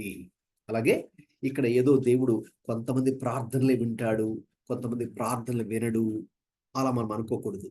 అంటే ఫర్ ఎగ్జాంపుల్ కొంతమంది ఏమనుకుంటారంటే, పాస్టర్లు ప్రార్థన చేస్తేనే దేవుడు ప్రార్థన వింటాడు, మనం విశ్వాసులు కదా మనము, కాబట్టి మన స్థాయి వేరు, మనం ప్రార్థన చేస్తే దేవుడు ఆలకించడు అని కొంతమంది అనుకొని ఏం చేస్తారంటే, వాళ్ళు ప్రార్థన చేయకుండా ఇంకా ప్రతిసారి కూడా పాస్టర్ గారు మీరు ఈ విషయంలో ప్రార్థించండి చెప్తుంటారు. రైట్? అంటే ప్రార్థన అవసరత, అడగడం తప్పేమీ లేదు, కదండి. నేనే అడుగుతుంటారు కదండి మిమ్మల్ని ప్రతి వారం కూడా ప్రార్థన అవసరం ఉంటే ఏమైనా చెప్పండి, లేకపోతే టెక్స్ట్ లో మెసేజ్ పెట్టండి, లేకపోతే నాకు వాట్సాప్ కూడా పెట్టండి, మేము ఆ విషయంలో స్పెసిఫిక్ గా ప్రార్థన చేస్తామని. సో అందులో తప్పు లేదు. ఓకే, ప్రార్థన అడగడంలో తప్పు లేదు. కానీ ఇక ఏది అంటే ఇంకా అంటే మనము ప్రార్థన చేస్తే దేవుడు వినడు, మరి ఫలానా వ్యక్తులు లేక ఫలానా వ్యక్తులు వారు చేస్తేనే వింటారు అనే ఆలోచన అది సరైనది కాదు. ఎందుకంటే ఇక్కడ చాలా స్పష్టంగా ఉందండి, అడుగు ప్రతి వాడు. వీలైతే ఆ పదాన్ని సర్కిల్ చేయండి, లేదంటే అండర్లైన్ చేయండి మీ బైబిల్లో. మత్తయి సువార్త 7:7లో అడుగు ప్రతి వ్యక్తి పొందుకుంటాడండి.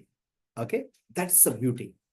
ఓకే, అది ప్రభుత్వం ఉన్నట్టు గొప్ప విషయం ఏంటంటే రైట్, మరి మనం దేవుని సేవ చేసేవారమైనా లేకపోతే ఒక సామాన్యమైన విశ్వాసి అయినా నో ప్రాబ్లం. లైక్ మనం ఏ పరిస్థితి మనం అడగాలి, కానీ ఓకే ఇలాగ ఈ పద్ధతిలో మనం అడగాలి, వెతకాలి, కానీ తట్టాలి, కానీ రైట్ ప్రభు తలుపు తెరిచే దేవుడే ఉన్నారు. మీరు పొందుకునే వ్యక్తులుగా మనం ఉంటాం. కాబట్టి అదండి విషయం. మీలో ఏ మనుషుడైనను 9వ తన కుమారుడు తను రొట్టెని అడిగితే వాడికి రాతనిస్తాడా? చేపను అడిగితే పామిస్తారా? మనం అలా ఇవ్వం కదండి. కాబట్టి మనం ఒక విధంగా చెప్పాలంటే మనము చెడ్డవారై ఉండి కూడా మన పిల్లలకు మంచి ఈవులనే ఇవ్వాలని కోరుకుంటాం కదండి. ఇంకా మనమే ఇలా ఉంటే ఇంకా మన పరలోకపు తండ్రి మంచివాడు కదండి, ఆయన గొప్పవాడు కదండి, ఆయన ప్రేమ గలవాడు కదండి ఆయన. మరి ఆయన ఇంకా ఎంత మంచి ఈవులను మనకు ఇవ్వాలని ఆయన ఆశ కలిగి ఉంటాడు. కాబట్టి ఇక్కడ ఆ తండ్రి హృదయం కూడా మనం అర్థం చేసుకోవచ్చు. ప్రభు యొక్క హృదయం కూడా మనం అర్థం చేసుకోవచ్చు. ఆయనది ఇచ్చే మనసే రైట్. మనం యథార్థంగా వెదకాలి, కానీ యథార్థంగా వెదికే వారికి ఆయన తను తాను కనపరుచుకుంటాడు. రైట్. సో నీవు తట్టాలే, కానీ మరి తప్పకుండా మరి ఆయన మనకు తలుపు తెరిచే దేవుడే అయి ఉన్నాడు. రైట్. సో కాబట్టి మనం మన ప్రార్థన జీవితం కూడా బలపడాలి, లేక అది ఇంకొక లెవెల్కి నెక్స్ట్ లెవెల్కి వెళ్ళాలి అంటే మాత్రం తప్పకుండా ఈ 3 కూడా అడుగుట, వెదకుట, తట్టుట, ఆస్కింగ్, సీకింగ్, నాకింగ్ అనేవి మనం ఎలా ఎప్పుడు చేయాలి? ప్రజెంట్ కంటిన్యూస్ టెన్స్ అంటే అర్థం అవి మన జీవితంలో కొనసాగిస్తూనే ఉండాలి. ఏదో ఒకసారి చేసేసి అప్పుడు చేశానండి ఇంకా అయిపోయింది అనేది కాదు. ఓకేనండి. మన లైఫ్లో ఇంకా కంటిన్యూస్గా ఇవి కొనసాగే ప్రక్రియగా ఉండాలి. ఓకే, అందుకే ప్రార్థన జీవితం అనేది కూడా ఏంటి? ఇది కొనసాగే ప్రక్రియ. ఏదో ఒకసారి చేసేసి 2 సార్లు చేసి 3 సార్లు చేసి లేక ఒక రోజు ఏదో ఉపవాసం ఉండి లేకపోతే 7 days ఫాస్టింగ్ ఉండి ఇంకా చేసేసారి ఇంకా అయిపోయింది అన్నట్టుగా కాకుండా let it be a life style. మన జీవన శైలిగా మారాలండి అది.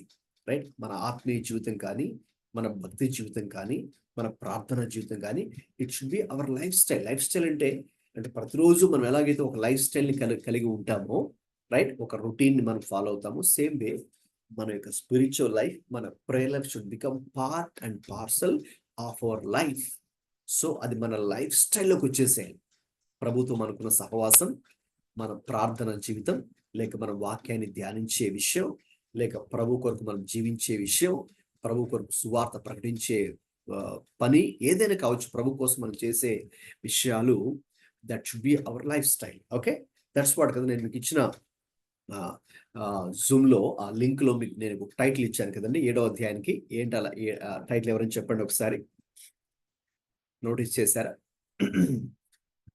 ఆ 7వ అధ్యాయానికి ఉన్న టైటిల్ ఏంటి? Life in God's kingdom. In God's kingdom. Right. Okay, అది కూడా మీరు నోటీస్ చేయండి, ఎందుకంటే దట్స్ ద మెయిన్ థింగ్ కదా. మన డిస్కషన్ అంతటికి అదే మన main topic. Life in God's Kingdom.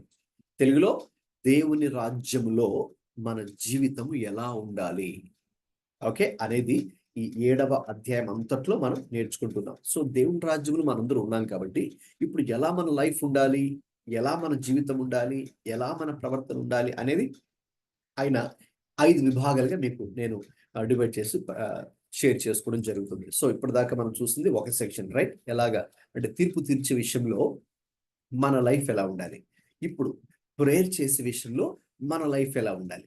So ఈ మూడింటిని కొనసాగించేవారుగా మనం ఉండాలన్నది ప్రభు యొక్క ఉద్దేశం. రైట్ అండి. ఓకే, అది స్పష్టంగా ఉందని నేను నమ్ముతున్నాను. సో అంటే మన ప్రార్థనా జీవితంలో మన యొక్క పర్సివరెన్స్ అనేది మనకి important. Perseverance in our prayer life very important. So దీన్ని మనం చూస్తే యేసయ్య కూడా 2 ఉదాహరణలు లేక 2 ఉపమానములు ఆయన చెప్పారు. అంటే ప్రార్థనలో ఎలా మనం పట్టు విడవకుండా ప్రార్థించేవారుగా ఉండాలి. ఓకేనా?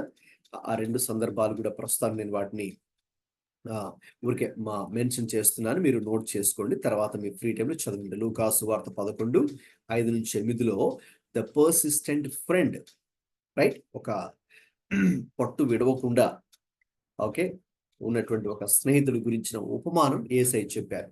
లూకా 11:5-8 నోట్ చేసుకోండి, తర్వాత మీరు చదవండి. నెక్స్ట్ అలాగే పట్టు విడవకుండా అడిగినటువంటి ఒక విధవరాలు గురించి కూడా మనం లూకా సువార్త 18:1-8 చదువుతాం. సో కాబట్టి సేమ్ ఇదే అర్థమే. ఎలాగైతే నేను చెప్పారు కదా, అడుగుతూనే ఉండుడి, వెతుకుతూనే ఉండుడి, తట్టుచూనే ఉండుడి. సో ఆ అర్థం వచ్చేటట్టుగా ప్రభువే మరి వేరే చోట ఈ 2 సందర్భాలు 2 ఉపమానాలు కూడా ఆయన చెప్పారు. సో కాబట్టి ఆ 2 ఉపమానాలు కూడా ఆయన ఉద్దేశం అదే. Okay, he stressed on persistence okay in prayer life. ప్రార్థనా జీవితంలో మనం ఏ రీతిగా దానిని పట్టుదలతో కొనసాగించేవారుగా ఉండాలో అది ఆయన ఉద్దేశమై ఉన్నది. Okay, right. ఇప్పుడు ఇంకా నెక్స్ట్ సెక్షన్ లోకి వెళ్దామండి. నెక్స్ట్ సెక్షన్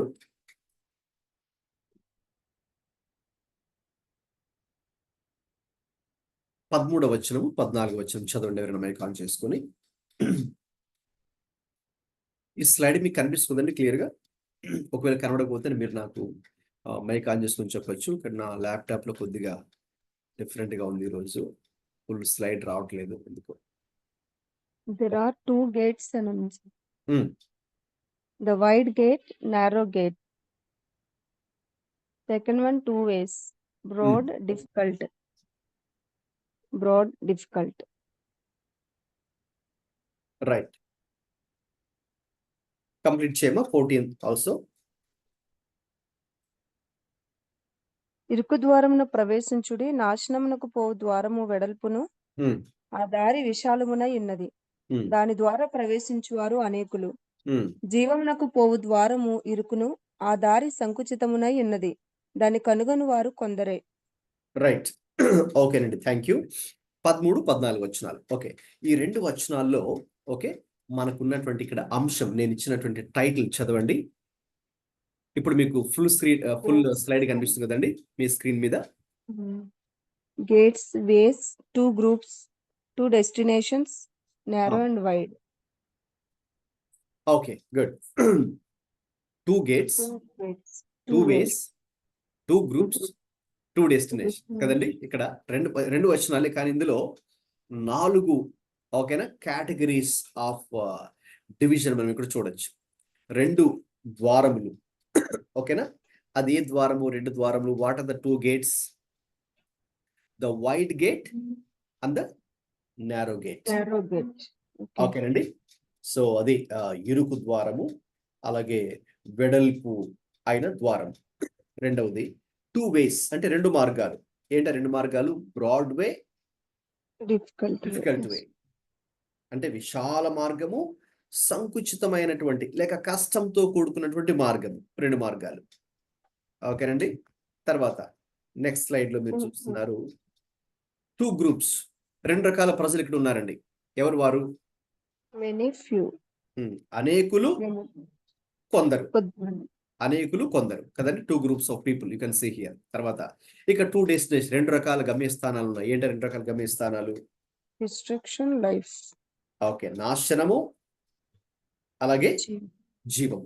నాశనము, జీవం. గమనించారండి? వీలైతే అది రాసుకోండి. ఆ కాంబినేషన్ మీరు ఇక్కడ అబ్జర్వ్ చేయాలి. అది మనం బైబిల్ చదివేటప్పుడు రైట్, ఒక్క వచనం ధ్యానించిన దాన్ని మనం ఇలాగున లోతుల్లో మనం పరిశీలించాలి. అందులో ఉన్న విషయాలను అన్ని కోణాల్లో మరి అర్థం చేసుకోవాలి. పరిశుద్ధాత్మ దేవుడు ఆ వచనాన్ని, ఆ మాటను ఎందుకు అక్కడ తెలియజేశారో ఓకే మరి స్పష్టంగా మరి మనము అర్థం చేసుకోవాలని ప్రయత్నించాలి. ఇక్కడ ఈ 2 వచనాల్లోనే 2 gates, 2 ways, 2 groups, 2 destinations.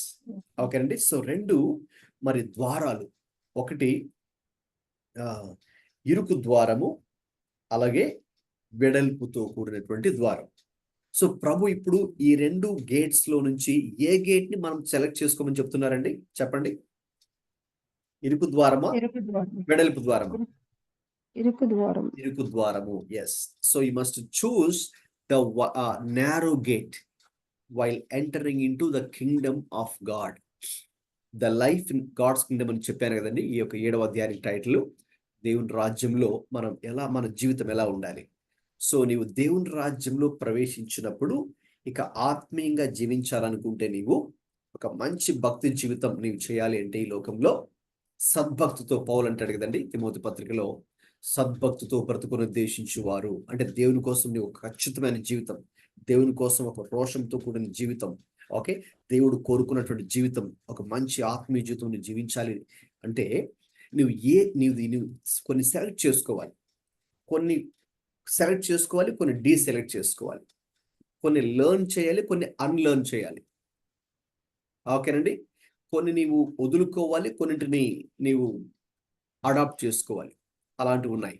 అటువంటి వాటిలో ఇక్కడ మనం కొన్ని చూద్దాం. ఒకటి, ఈ యొక్క ద్వారం గురించి ఆలోచిస్తే if you think about gates, okay, you must choose the narrow gate to enter in God's kingdom. ఇరుకు ద్వారంలో ప్రవేశించాలి, నాశనం పో ద్వారము వెడల్పు.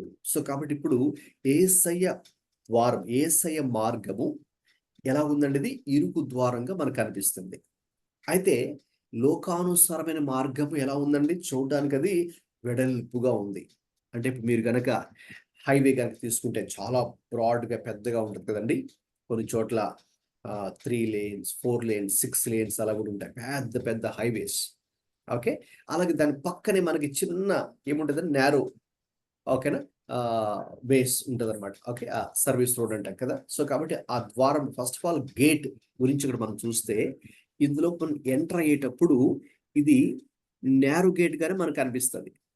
ఎందుకంటే ప్రభు ఉన్నారు కదండి లూకా సువార్త 9:23లో ఎందుకు నారోగా ఉంటుంది మీకు చెప్తాను. లూకా 9:23లో ఎవడైనను నన్ను వెంబడింపగోరిన ఎడల తన్ను తాను ఉపేక్షించుకొని ప్రతి దినము తన సిలువను ఎత్తుకొని నన్ను వెంబడించవలెను అని ప్రభువారు చెప్పారు.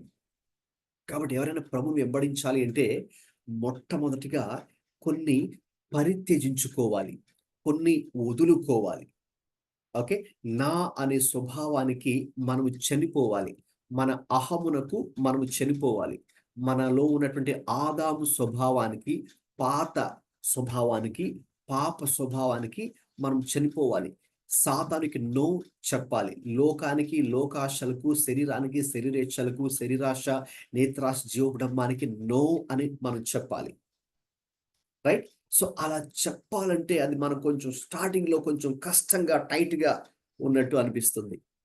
రైట్. ఎవరైనా త్రాగుడు లేక డ్రగ్స్ అలవాటు ఉన్న వాళ్ళకి వాళ్ళు ఒక్కసారిగా వదిలిపెట్టారనుకోండి, త్రాగుడు కానీ డ్రగ్స్ కానీ, వెంటనే వాళ్ళకి విత్డ్రావల్ సిమ్టమ్స్ అని వస్తాయండి. విత్డ్రావల్ సిమ్టమ్స్ అంటే వెంటనే వాళ్ళ బాడీ షివరింగ్ కానీ, లేకపోతే మైండ్ చాలా డిస్టర్బ్ అయిపోవడం కానీ, అన్స్టేబుల్గా ప్రవర్తించడం కానీ, పిచ్చి పిచ్చి ఆలోచనలు రావడం కానీ, వాళ్ళకి చాలా కష్టం అనిపిస్తుంది. అమ్మో నేను దీన్ని వదులుకోలేను ఇంకా, ఇది నేను కాబట్టి నేను మళ్ళీ ఇంకా నేను త్రాగుడికి లేకపోతే డ్రగ్స్కి లేకపోతే ఇంకో దానికి వెళ్ళిపోవాల్సింది అన్నట్టు వాళ్ళకి అనిపిస్తుందండి. ఎందుకంటే అది వాళ్ళకి చాలా టైట్గా అనిపిస్తుంది అనమాట. నారో గేట్లోకి ఎంటర్ అయినప్పుడు, ఇరుకు ద్వారంలోకి వెళ్ళినప్పుడు ఎంతైనా కూడా మరి మనకు కష్టంగా ఉంటుంది కదండి. ఎందుకంటే కొన్ని ఇలాంటివి మరి మనం వదులుకోవాలి, కొన్ని మానుకోవాలి. ఓకేనా, మన లోక సంబంధమైనటువంటి, శరీర సంబంధమైన వాటికి మరి మనము నో చెప్పాలి.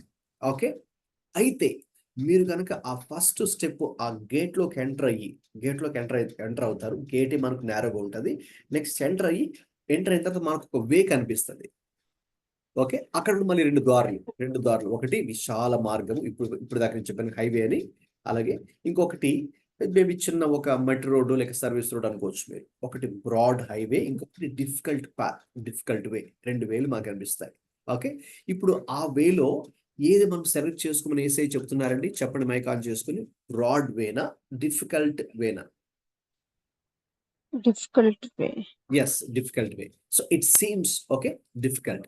ఓకే, అఫ్ కోర్స్ ఒకసారి మీరు కనుక దాన్ని ఎంచుకొని వెళ్తే మళ్ళీ డిఫరెంట్ గా ఉంటుందండి. రైట్, అప్పుడు మళ్ళీ సీన్ మారిపోద్ది. ఓకే, ఇది చాలా విచిత్రం అండి మన ఆత్మీయ జీవితం. ఎలాగంటే ఫస్ట్ మనం ఎంచుకున్నప్పుడు ఆ గేట్ మీకు నేరుగా కనబడుతుంది. ఆ గేట్లోకి ఎంటర్ అయిన తర్వాత దేవుడు ఆ ఇరుకులో విశాలతను కలుగజేస్తాడు. అలాగే ఇక్కడ మీరు మీ స్పిరిచువల్ లైఫ్ స్టార్ట్ చేసినప్పుడు కొంచెం మీకు టైట్ గాను, కష్టంగాను, కొంచెం ఇబ్బందిగాను అన్నట్టుగా, లేకపోతే ఎవరు మీకు సహకరించినట్టుగాను, లేకపోతే మీరే ఒంటరి పోరాడుతున్నట్టు మీకు స్టార్టింగ్‌లో అలా మీకు అనిపిస్తుంది. కొద్ది దినములు, కొద్ది రోజులు, కొంతకాలం. అయితే ఓకే. ఆ డిఫికల్ట్ పాత్‌నే గనక మీరు ఎంచుకుంటే, యేసయ్య చెప్పిన విధానమే మీరు ఎంచుకుంటే, వాక్యం చెప్పినట్టుగా నేను జీవిస్తాను, నాకది కష్టమైన, నష్టమైన అని గనక మీరు అన్నిటికి ధైర్యంతో కనుక మీరు ఒక అడుగు ముందుకేసి ఆ డిఫికల్ట్ పాత్‌ని ఎంచుకుంటే, ఇక తర్వాత దేవుడు ఆ యొక్క ఇరుకు మార్గాన్ని విశాల మార్గంగా దేవుడు చేస్తాడు. మొదట మరి మనం పోరాటం పోరాడుతుండొచ్చేమో, తర్వాత దేవుడు రైట్ మనకు సహాయం చేయడానికి అనేక మందిని మన జీవితంలోకి దేవుడు తీసుకొని వస్తాడు. మనకు సహాయం చేయడానికి, మనకు సపోర్ట్ చేయడానికి, మన కోసం ప్రార్థన చేయడానికి, మనకు ఆలోచన చెప్పడానికి, మనకు వాక్యం చెప్పడానికి అనేక మందిని దేవుడు సహకారులుగా మన జీవితంలోకి దేవుడు తీసుకొని వస్తాడు. దేవుడు అలాగే మనల్ని అలాగా మీరు డిఫికల్ట్ పాత్‌లోని దేవుడు విడిచిపెట్టాడు. అర్థమవుతుందండి? ఆ డిఫికల్ట్ పాత్ బ్రాడ్ వేగా దేవుడు మార్చేస్తాడు. ఓకే. అయితే ఇక్కడ ఎవరైతే ఓకే. ఫస్ట్ చూడడానికి ఇది చాలా వైడ్ గేట్‌గా ఉందిగా, పెద్దగా గేట్‌గా ఉంది, అందులోకి ఎంటర్ అయిపోదాం. లేక చూడడానికి ఇది చాలా బ్రాడ్ వే, చాలా అట్రాక్టివ్‌గా ఉంది కదా అని ఎవరైతే ఆ యొక్క విశాలమైన మార్గాన్ని ఎంచుకుంటారో ఫస్ట్‌లో, అది ఫస్ట్ ఎంటర్ అయినప్పుడు ఓకే. అలా ఉంటుంది. కానీ తర్వాత అది నేరోగా మారిపోతుంది. రైట్? సో, అందుకే లోకస్తులు లేక లోకాశలలో ముందుకు వెళ్ళాలనుకున్న వారు, శరీరేచ్ఛలో ముందుకెళ్ళాలనుకున్న వారు ఓకే. చూడ్డానికి పాపం కూడా చాలా ఆకర్షణీయంగా ఉంటుంది. ఓకే. అది మీకు ఆనందాన్ని ఇస్తున్నట్టుగా మీకుంటుంది. అయితే అందులోనే కొనసాగితే మాత్రం ఓకే. అదే ఓకే. పాపము లేక అదే లోక సంబంధమైన పరిస్థితులు మనల్ని ఎన్నో కష్టంలోకి, నష్టాల్లోకి, చివరికి శాపము, ఇంకా నాశనంలోకి మనల్ని నడిపిస్తుంది. ఓకేనండి. అందుకే ప్రభువారు చాలా స్పష్టంగా చెప్తున్నారు. ఓకే. సో, ఏది మనం సెలెక్ట్ చేసుకోవాలి. తర్వాత 2 గ్రూప్స్ అని చెప్పాను. ఇక్కడ 2 రకాల ప్రజల గురించి ప్రభువారు మాట్లాడుతున్నారు. కొద్దివారు. సో, అనేకులు ఏది సెలెక్ట్ చేసుకుంటారండి? అనేకులు ఏ గేట్ ఎంచుకుంటారు? అనేకులు మరి ఈ వైడ్ గేటే, వెడల్పైనటువంటి ద్వారాన్ని ఎంచుకుంటారు. అలాగే వేస్‌లోకొచ్చేటప్పటికి బ్రాడ్ వేనే, విశాలమైన దారినే ఎంచుకుంటారు. హైవే లాంటిదాన్ని ఎంచుకుంటారు ప్రయాణించాలంటే. సో, కాబట్టి మెనీ అని చూస్తే దాని అర్థం చాలా మంది ఈ లోకంలో, ఈ రోజుల్లో ఓకే. నేను అన్యుల గురించి చెప్పట్లేదండి. విశ్వాసులు అని పిలవబడుతున్న వారే, క్రైస్తవులు అని పిలవబడుతున్న వారి గురించి చెప్తున్నాను. అనేకులు వారు చెప్పాలంటే విచారకరమైన సంగతి ఏంటంటే, దేవుని యొక్క మార్గములో ఓకే. ఇరుకైనటువంటి దేవుని మార్గములో వారు లేరు. విశాలముగా కనిపించే లోక సంబంధమైనటువంటి మార్గములోనే చాలా మంది ప్రయాణించడానికి ఇష్టపడుతూ ఉన్నారు. చాలా మంది ఇంకా తమ శరీరానికి, శరీరేచ్ఛలకు, లోకానికి, లోకాశలకు నో చెప్పడానికి ఇష్టపడట్లేదు. అంటే ఒక విధంగా చెప్పాలంటే వారికి దేవుడు కావాలి, లోకము కావాలి. రైట్? దేవుడు కావాలి, ఆత్మీయత కావాలి. సేమ్ టైమ్ వాళ్ళు లోకానుసారంగా కూడా ఉండాలని వాళ్ళు కోరుకుంటూ ఉన్నారు. అంటే ఎలాగా? ఆత్మానుసారంగా జీవించాలి, శరీరానుసారంగా కూడా అప్పుడప్పుడు జీవిస్తూ ఉండాలి అని అనుకుంటారు. మరి అది సాధ్యమా? కాదు. అది సాధ్యం కాదు. అయితే one thing or the other. అయితే ఒకటి లేదంటే ఇది. అంతే కదండీ! అయితే ఆ మార్గం లేదంటే ఈ మార్గం. గలతీ పత్రిక 5 మీరు చదివితే, అయితే మీరు శరీరానుసారంగా జీవిస్తూ ఉంటారు, లేదంటే ఆత్మానుసారంగా జీవిస్తుంటారు. కొంచెం శరీరం, కొంచెం ఆత్మ అలా ఇంకా ఉండదండి. అయితే అందుకే చాలా స్పష్టంగా ఆ వే, ఈ వే. ఓకే. అయితే wide gate or narrow gate. Either broad way or difficult small way. So, మనం ఏ కేటగిరీలో మనం ఉన్నాం ప్రశ్నించుకోవాలి. రైట్? ఈ బైబిల్ మనం స్టడీ చేస్తుండగా అనేకులు ప్రయాణిస్తున్నటువంటి విధంగా నేను ప్రయాణిస్తున్నానా? లేకపోతే కొద్ది మందే అని ప్రభువు చెప్పారు కదండీ! ఎవరు? ఇరుకు మార్గమును ప్రవేశించువారు కొద్ది మందే. అంటే దేవుని మార్గంలో ప్రయాణించేవారు కొద్ది మందే. నిజంగా ఆత్మీయంగా జీవించేవారు కొద్ది మందే. ఓకేనండి. అలాగే మన చేతులంటే ఈ పరిశుద్ధ గ్రంథం, ఈ వాక్యానుసారంగా జీవించేవారు కొద్ది మందే. ఆ కొద్ది మందిలో నేను ఉన్నానా? లేకపోతే అనేకులు అందరూ చేస్తున్నారు కదా, మనం కూడా చేద్దాం, అందరూ ఇలా ఉంటున్నారుగా, మనం కూడా ఇలా ఉందాం అని అనేకులు ఎంచుకునేటువంటి లోక సంబంధమైనటువంటి మార్గాన్ని ఎంచుకుంటామా? అది చూడడానికి స్టార్టింగ్ లో చాలా ఆకర్షణీయంగా ఉంటుందండి. అయితే చివరికి అది మనకు నష్టాన్ని, దుఃఖాన్ని, వేదనని, బాధని, ఆత్మీయ పతనాన్ని, చివరికి నాశనాన్ని, చివరికి సాతాను ఉద్దేశం ఏమిటంటే మనలను మన యొక్క స్వకీయమైన దురాశల చేతనే మనల్ని ఈడ్వబడి, మరలు కొల్పబడి, చివరికి మనల్ని నాశనం చేయాలని, నరకానికి తీసుకువెళ్ళాలని, వాడు దొంగతనం చేయడానికి, హత్య చేయడానికి, నాశనం చేయడానికి, యోహాను సువార్త 10 ప్రకారం చూస్తే వాడు టార్గెట్ అదనమాట. కాబట్టి మనం వాడి టార్గెట్లోకి మనం వెళ్ళకూడదు. రైట్? మనం దేవుని మార్గంలో ఉండాలి. వాక్యం చెప్పే విషయాల్ని మనం పాటించాలి. ఇది మనకు కొన్నిసార్లు కొంత కష్టం అనిపించవచ్చేమో. అంటే కొన్నిసార్లు మన ఇష్టం చేయకుండా, మన చిత్తానుసారంగా మనం జీవించకుండా, మన చిత్తాన్ని దేవుడికి అప్పగించుకొని, యేసయ్య చెప్పాడు కదా గెత్సెమనే తోటలో, నా చిత్తం కాదు ప్రభువా, మీ చిత్తమే నెరవేరును గాక. కానీ కొన్నిసార్లు మనకు అది కష్టమైన, నష్టమైన దేవుని చిత్తాన్ని చేయడానికి మనం మరి ముందుకు రావాలి. ఒక అడుగు ముందుకేయాలి. అందుకే ఇది కొంచెం మనకు కష్టంగా అనిపిస్తుంది కొన్నిసార్లు. అయితే అప్పుడు అది మీరు చేస్తే దాని తర్వాత దేవుడు మనకు దాన్ని ఆ మార్గాన్ని, ఆ ఇరుకులోనే విశాలత కలుగజేస్తాడు. ఆ కష్టములోనే దేవుని యొక్క ఆనందము, దేవుని యొక్క ఆదరణ మన తోడుగా ఉంటుంది. రైట్? సో కాబట్టి చివరిగా 2 డెస్టినేషన్స్ ఏమున్నాయండి అక్కడ? ఎవరైతే అనేకులు వెడల్పు దారిని ఎంచుకొని వాళ్ళకు నచ్చినట్టుగా వాళ్ళ ఇష్టానుసారంగా జీవిస్తూ ఉంటారో వారికి ఒక అంతం, అంటే ప్రతి ఒక్కరికి ఏదో ఒక అంతం, ఎండ్ పాయింట్ ఉంటుంది కదండి. సో ఏంటి ఆ ఎండ్ పాయింట్, ఏంటి ఆ గమ్యస్థానం అంటే అనేకులు, ఓకేనండి, అందులో ప్రవేశించేవారు. సో వారికి ఇక డెస్ట్రక్షన్, వారికి నాశనము డెస్ట్రక్షన్ ఉంది. ఓకే. అయితే ఇరుకు ద్వారములు అంటే యేసయ్య మార్గములు, అంటే వాక్యం చెప్పుతున్నట్టుగా అది కష్టమైన, రైట్, అందులో ప్రవేశించి అందులో నడుచుకునే వారికి ఎటువంటి గమ్యస్థానాన్ని వాళ్ళు చేరుకుంటారు? ఏముందండి బైబిల్లో వాక్యం అక్కడ? జీవమునకు పో ద్వారము. So life, okay, eternal life or the abundant life. ఓకేనండి, యేసయ్య మనకు అనుగ్రహించాలి అని అనుకున్నటువంటి ఆ యొక్క సమృద్ధి జీవము, లేకపోతే ఆ యొక్క నిత్య జీవంలోకి వారు ప్రవేశిస్తారు. అది ఓకే. అందుకే 2 types of destinations you see here. Destruction ఒకవైపు, లైఫ్ ఇంకొక వైపు. ఓకేనండి. సో 13, 14 వచనాల్లో అది మనం చూస్తున్నాం. రైట్, నెక్స్ట్ సెక్షన్లోకి వెళ్దామండి. త్వరగా టైం అవుతుంది. 15 to 23 ఎవరైనా చదవండి. అబద్ధ ప్రవక్తలను గురించి జాగ్రత్త పడుడి. ఉమ్, వారు గొర్రెల చర్మములు వేసుకుని మీ యొద్దకు వత్తురు, ఆ, కాని లోపల వారు క్రూరమైన తోడేళ్లు. ఉమ్, వారి ఫలము వలన మీరు వారిని తెలుసుకొందురు. ఉమ్, ముండ్ల పొదలలో ద్రాక్ష పండ్లైనను, పల్లేరు చెట్లను, అంజూరపు పండ్లైనను కోయుదురా? ఉమ్. అలాగుననే ప్రతి మంచి చెట్టు మంచి ఫలములు ఫలించును, పనికిమాలిన చెట్టు కాని ఫలములు ఫలించును.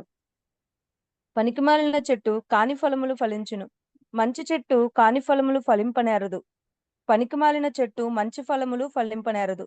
మంచి ఫలములు ఫలింపని ప్రతి చెట్టు నరకబడి అగ్నిలో వేయబడెను.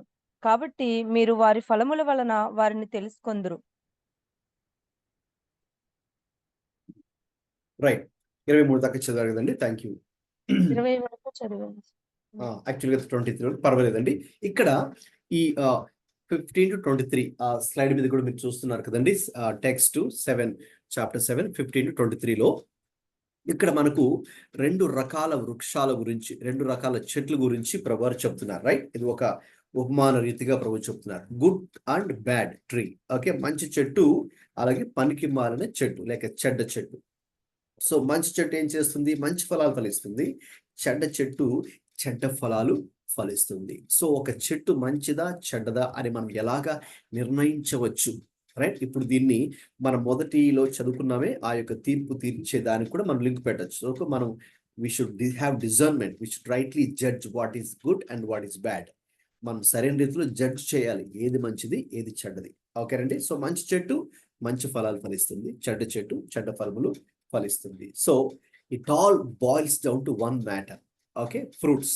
సో ఎటువంటి ఫలాలు మనము ఫలిస్తూ ఉన్నాము?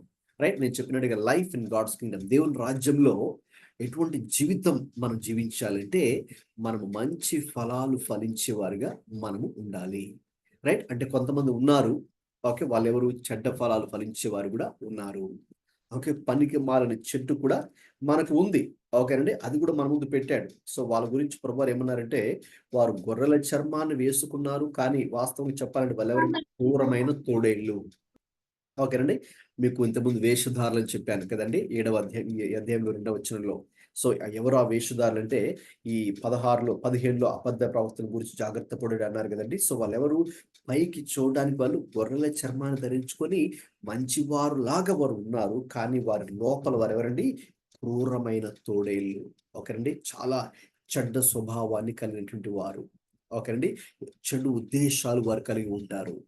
వారి అజెండా, వారి ప్లాన్స్, వారి మోటివ్స్ అన్ని కూడా చాలా భయంకరంగా ఉంటాయి. సో అందుకే మీరు ఈ విషయంలో జాగ్రత్తగా ఉండి, ఒక వివేచన కలిగి ఉండి, ఓకేనా, ఏది గుడ్ ట్రీ, ఏది బ్యాడ్ ట్రీ, ఎవరు మంచివారు, ఎవరు చెడ్డవారు అనే ఒక అవగాహన మనమైతే కలిగి ఉండాలి. ఏదో బ్లైండ్గా, గుడ్డిగా మరి మనము అవగాహన రాహిత్యముతో మనం వెళ్ళకూడదు.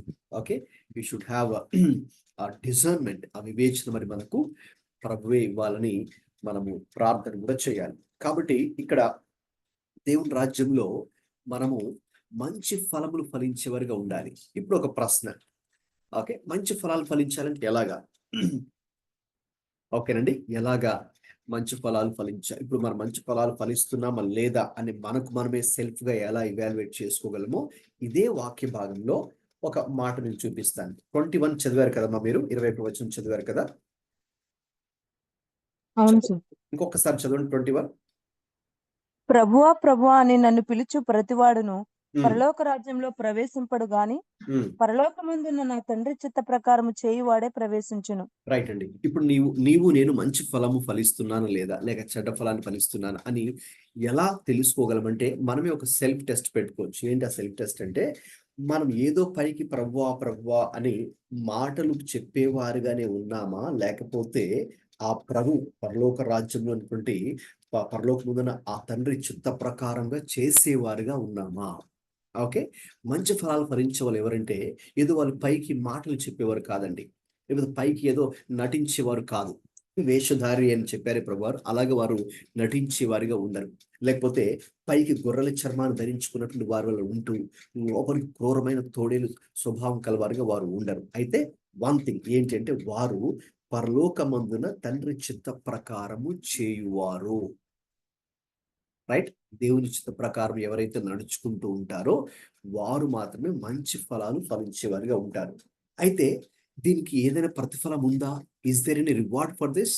మీకు ఒక ప్రశ్న ఉండొచ్చేమో. నేను చాలా యథార్థంగా ఉన్నానండి, నేను చాలా మంచి వ్యక్తిగా ఉన్నాను, ప్రజలే నన్ను గుర్తించట్లేదు, లేకపోతే నేను యథార్థంగా ఉన్నా కూడా నాకు ఎన్నో దెబ్బలు తగులుతున్నాయి, యథార్థంగా ఉన్నా కూడా మనుషులు నన్ను అపార్థం చేసుకుంటూ ఉన్నారు, మరి ప్రభు దీన్ని చూస్తున్నాడా, అసలు చూడట్లేదా ఏంటి, దీనికి ఏదైనా రివార్డ్ ఉంటుందా అని కనుక చూస్తే, ఎస్ అండి, డెఫినెట్ గా మీరు కనుక చూస్తే ఇదే కింద వరకు మీరు చూస్తే 23 ఒకసారి చదవండి.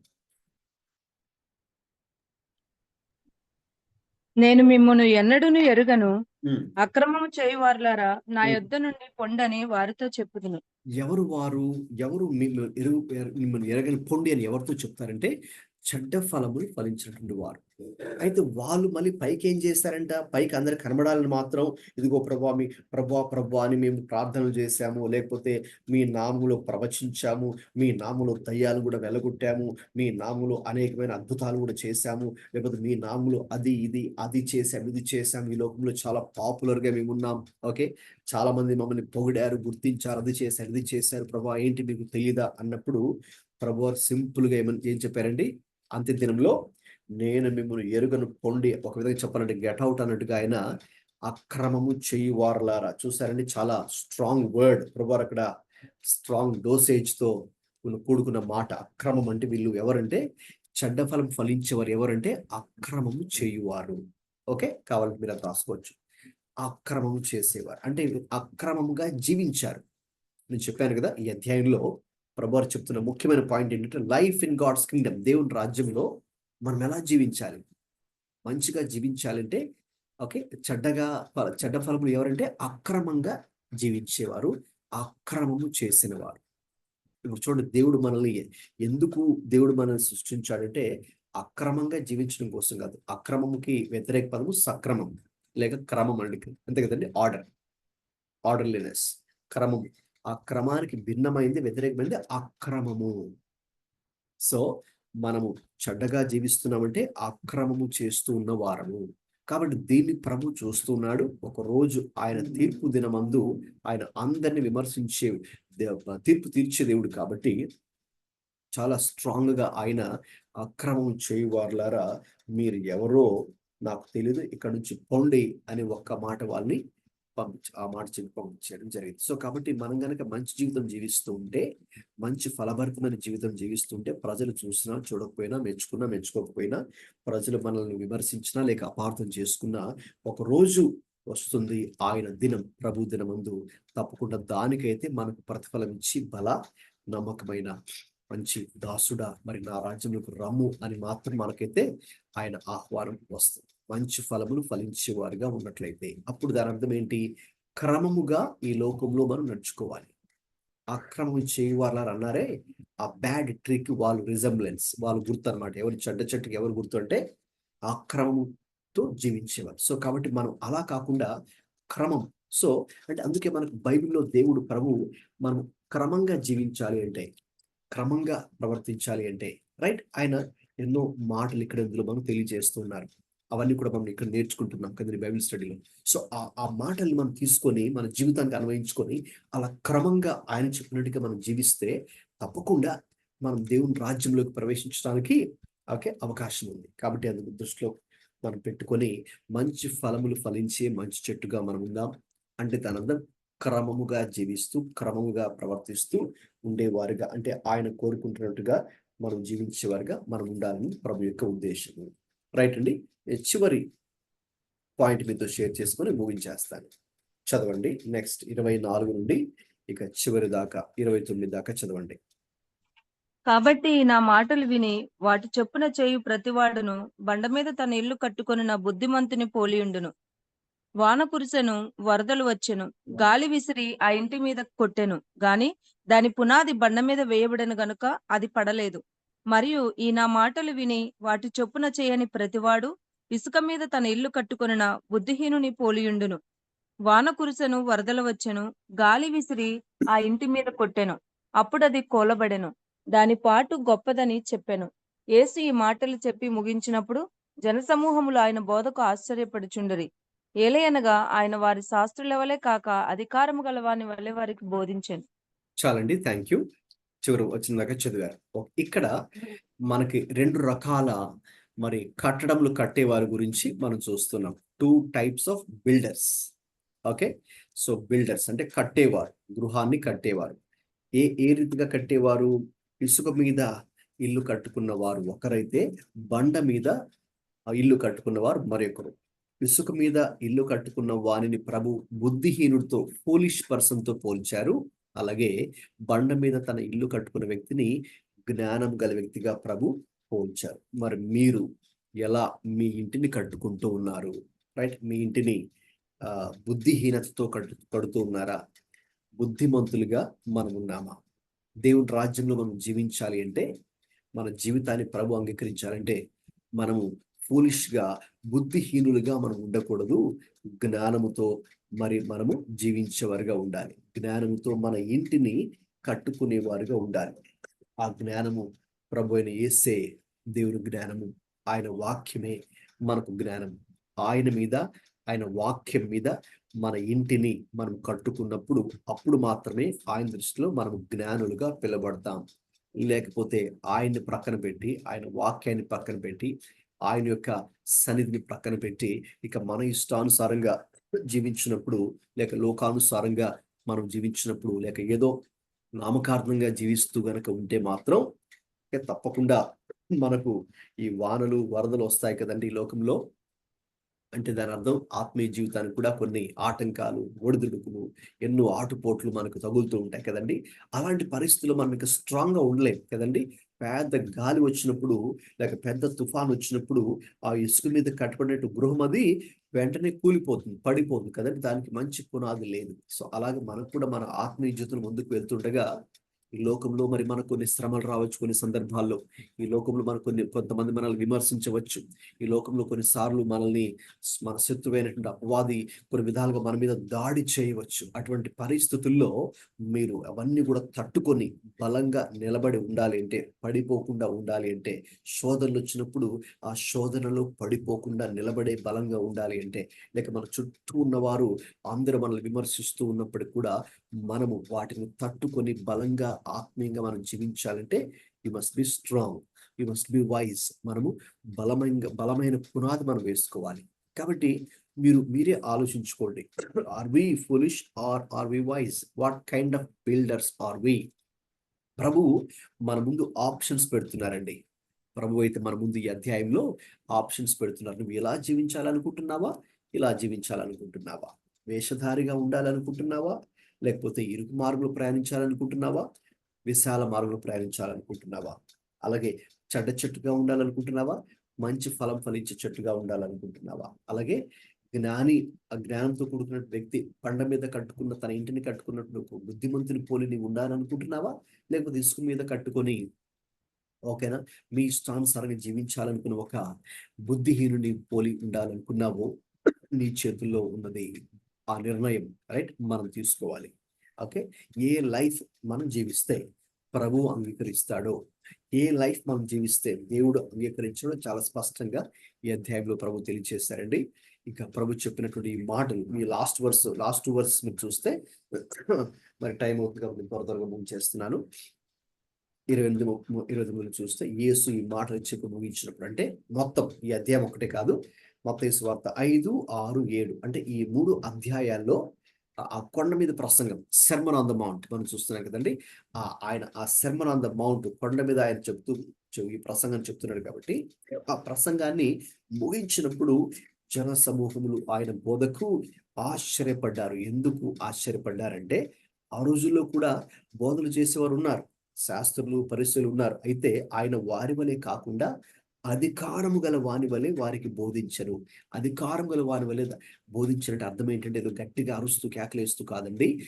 దాని అర్థం ఓకేనా, మనకు అపోస్తుల గారు 1:1 కూడా ఉంది, మిగతా వాక్య భాగాలు కూడా మనకు కనిపిస్తుంది. యేసయ్య ఏదైతే చెప్పాడో అదే చేశాడు, ఏదైతే చేశాడో అదే చెప్పాడు. తన బ్రతుకు, తన బోధ రెండు కూడా మ్యాచ్ అయ్యాయి.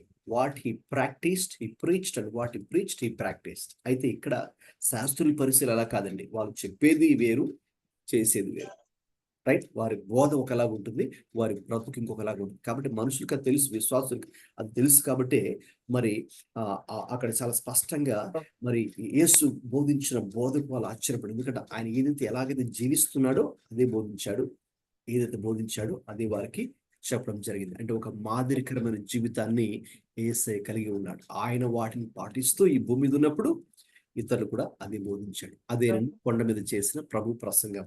That is the sermon on the mount, right? So మనం ఈ రోజుతో ఈ యొక్క సెర్మన్ ఆన్ ద మౌంట్ అనేది టాపిక్ మరి మనం ముగించుకున్నాం. ఓకే, ఇప్పుడు మీరు షేర్ చేయండి ఈ రోజు క్లాస్లో, లేక ఈ మత్తయి సువార్త 5, 6, 7 అధ్యాయాలు మనం స్టడీ చేస్తుండగా మీరు ఏ విషయాలు నేర్చుకున్నారో ఒక్కొక్కరు మైక్ ఆన్ చేసుకుని మీరు షేర్ చేయండి. చివరిలో ప్రార్థన చేసుకుని ముగించుకుందాం.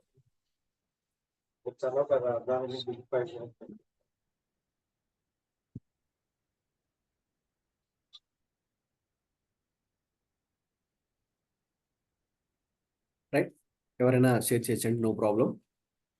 మీరు నేర్చుకున్న సంగతులు, కొండ మీద ప్రభు చేసిన ప్రసంగం మత్తయి సువార్త 5, 6, 7 ఈరోజు 7 అధ్యాయాలు కంప్లీట్ చేసాం. అమ్మ ఎవరిదో మైక్ ఆన్ లో ఉంది, మీరు అన్మ్యూట్ చేసుకోండి. మాట్లాడే వాళ్ళు మాత్రం మైక్ ఆన్ లో పెట్టుకోవాలి.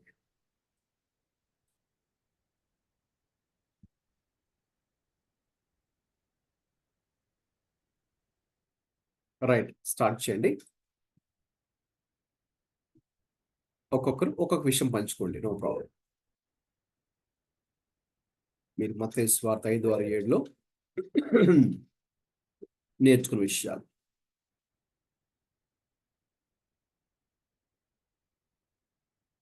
త్వరగా టైం పోనివ్వకుండా పంచుకోండి ఒక్కొక్కరు.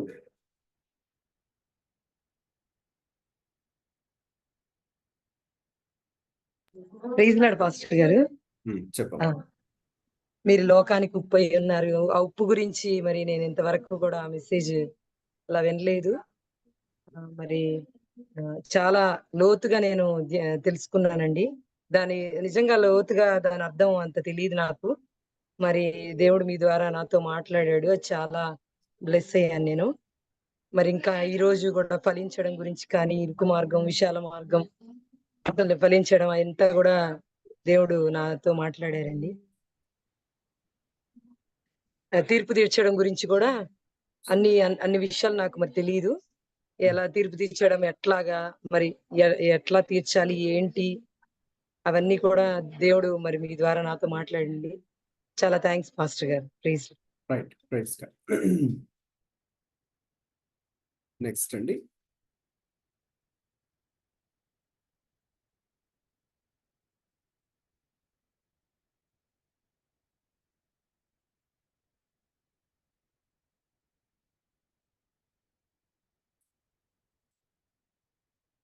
నెక్స్ట్ గ్రూప్ లో ఉన్నారు ఎవరైనా పర్లేదండి.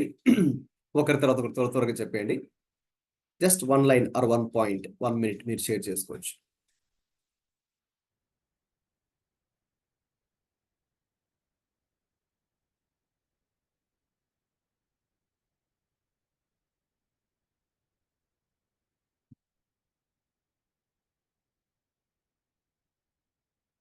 మీరు అన్మ్యూట్ చేసుకుని మైక్ ఆన్ చేసుకుని త్వరగా చెప్పండి. ఒక్కొక్కరు ఒక్కొక్క పాయింట్ మీరు ఏం నేర్చుకున్నారు ఈ రోజు కానీ, లేక ఇంత ముందు మత్తయి సువార్త 5, 6, 7 అధ్యాయంలో నేర్చుకున్న విషయాలు ఒక్కొక్కరు త్వరగా మనం టైం సేవ్ చేద్దాం.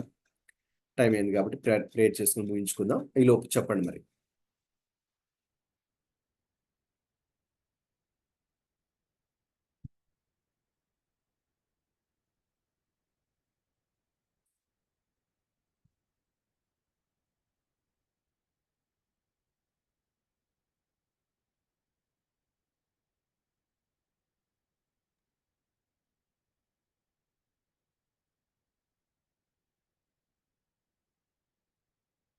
ఎవరైనా షేర్ చేయాలనుకుంటున్నారండి?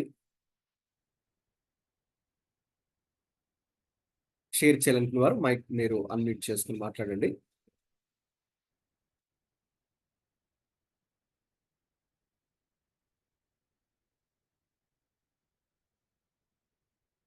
పర్లేదు, మీరు ఏ పాయింట్ అయినా మీరు షేర్ చేయొచ్చు. ఇందులో తప్పు అలాగేమి ఉండదండి. దేవుడు మీతో ఏ విషయం మాట్లాడారు, ఎందుకంటే నాకు కూడా తెలియాలి కదా. మీరు వింటున్నారా, నేర్చుకుంటున్నారా, మీకు ఇది బ్లెస్సింగ్ గా ఉందా, ఉంటే ఎలా బ్లెస్సింగ్ గా ఉంది, నేర్చుకుంటుంటే ఏ విషయాలు నేర్చుకుంటున్నారు, ఏ విషయంలో మీరు డెసిషన్ తీసుకుంటే ఏ విషయంలో డెసిషన్ తీసుకున్నారు, ఇక నుంచి ఎలాగా మన లైఫ్ ని మార్చుకొని ఎలా జీవించబోతున్నాం. ఓకే, సో దేవుని యొక్క వాక్యం యొక్క ఇంపాక్ట్ మన మీద, మీ హార్ట్స్ మీద, మీ హృదయం మీద ఎలా ఉంది పంచుకోండి. ప్రైజ్ లార్డ్ అన్నా. చెప్పమ్మా. అన్న నేను ఫలించడం గురించి చాలా డెప్త్ గా తెలుసుకున్నాను. అండ్ తీర్పు తీర్చకూడదు అంటే తీర్చచ్చా తీర్చకూడదా అది దాని గురించి కూడా చాలా తెలుసుకున్నాను అన్న. థ్యాంక్ యూ సో మచ్ అన్న. ప్రైజ్ లార్డ్ అన్న. Okay, praise God. Thank you.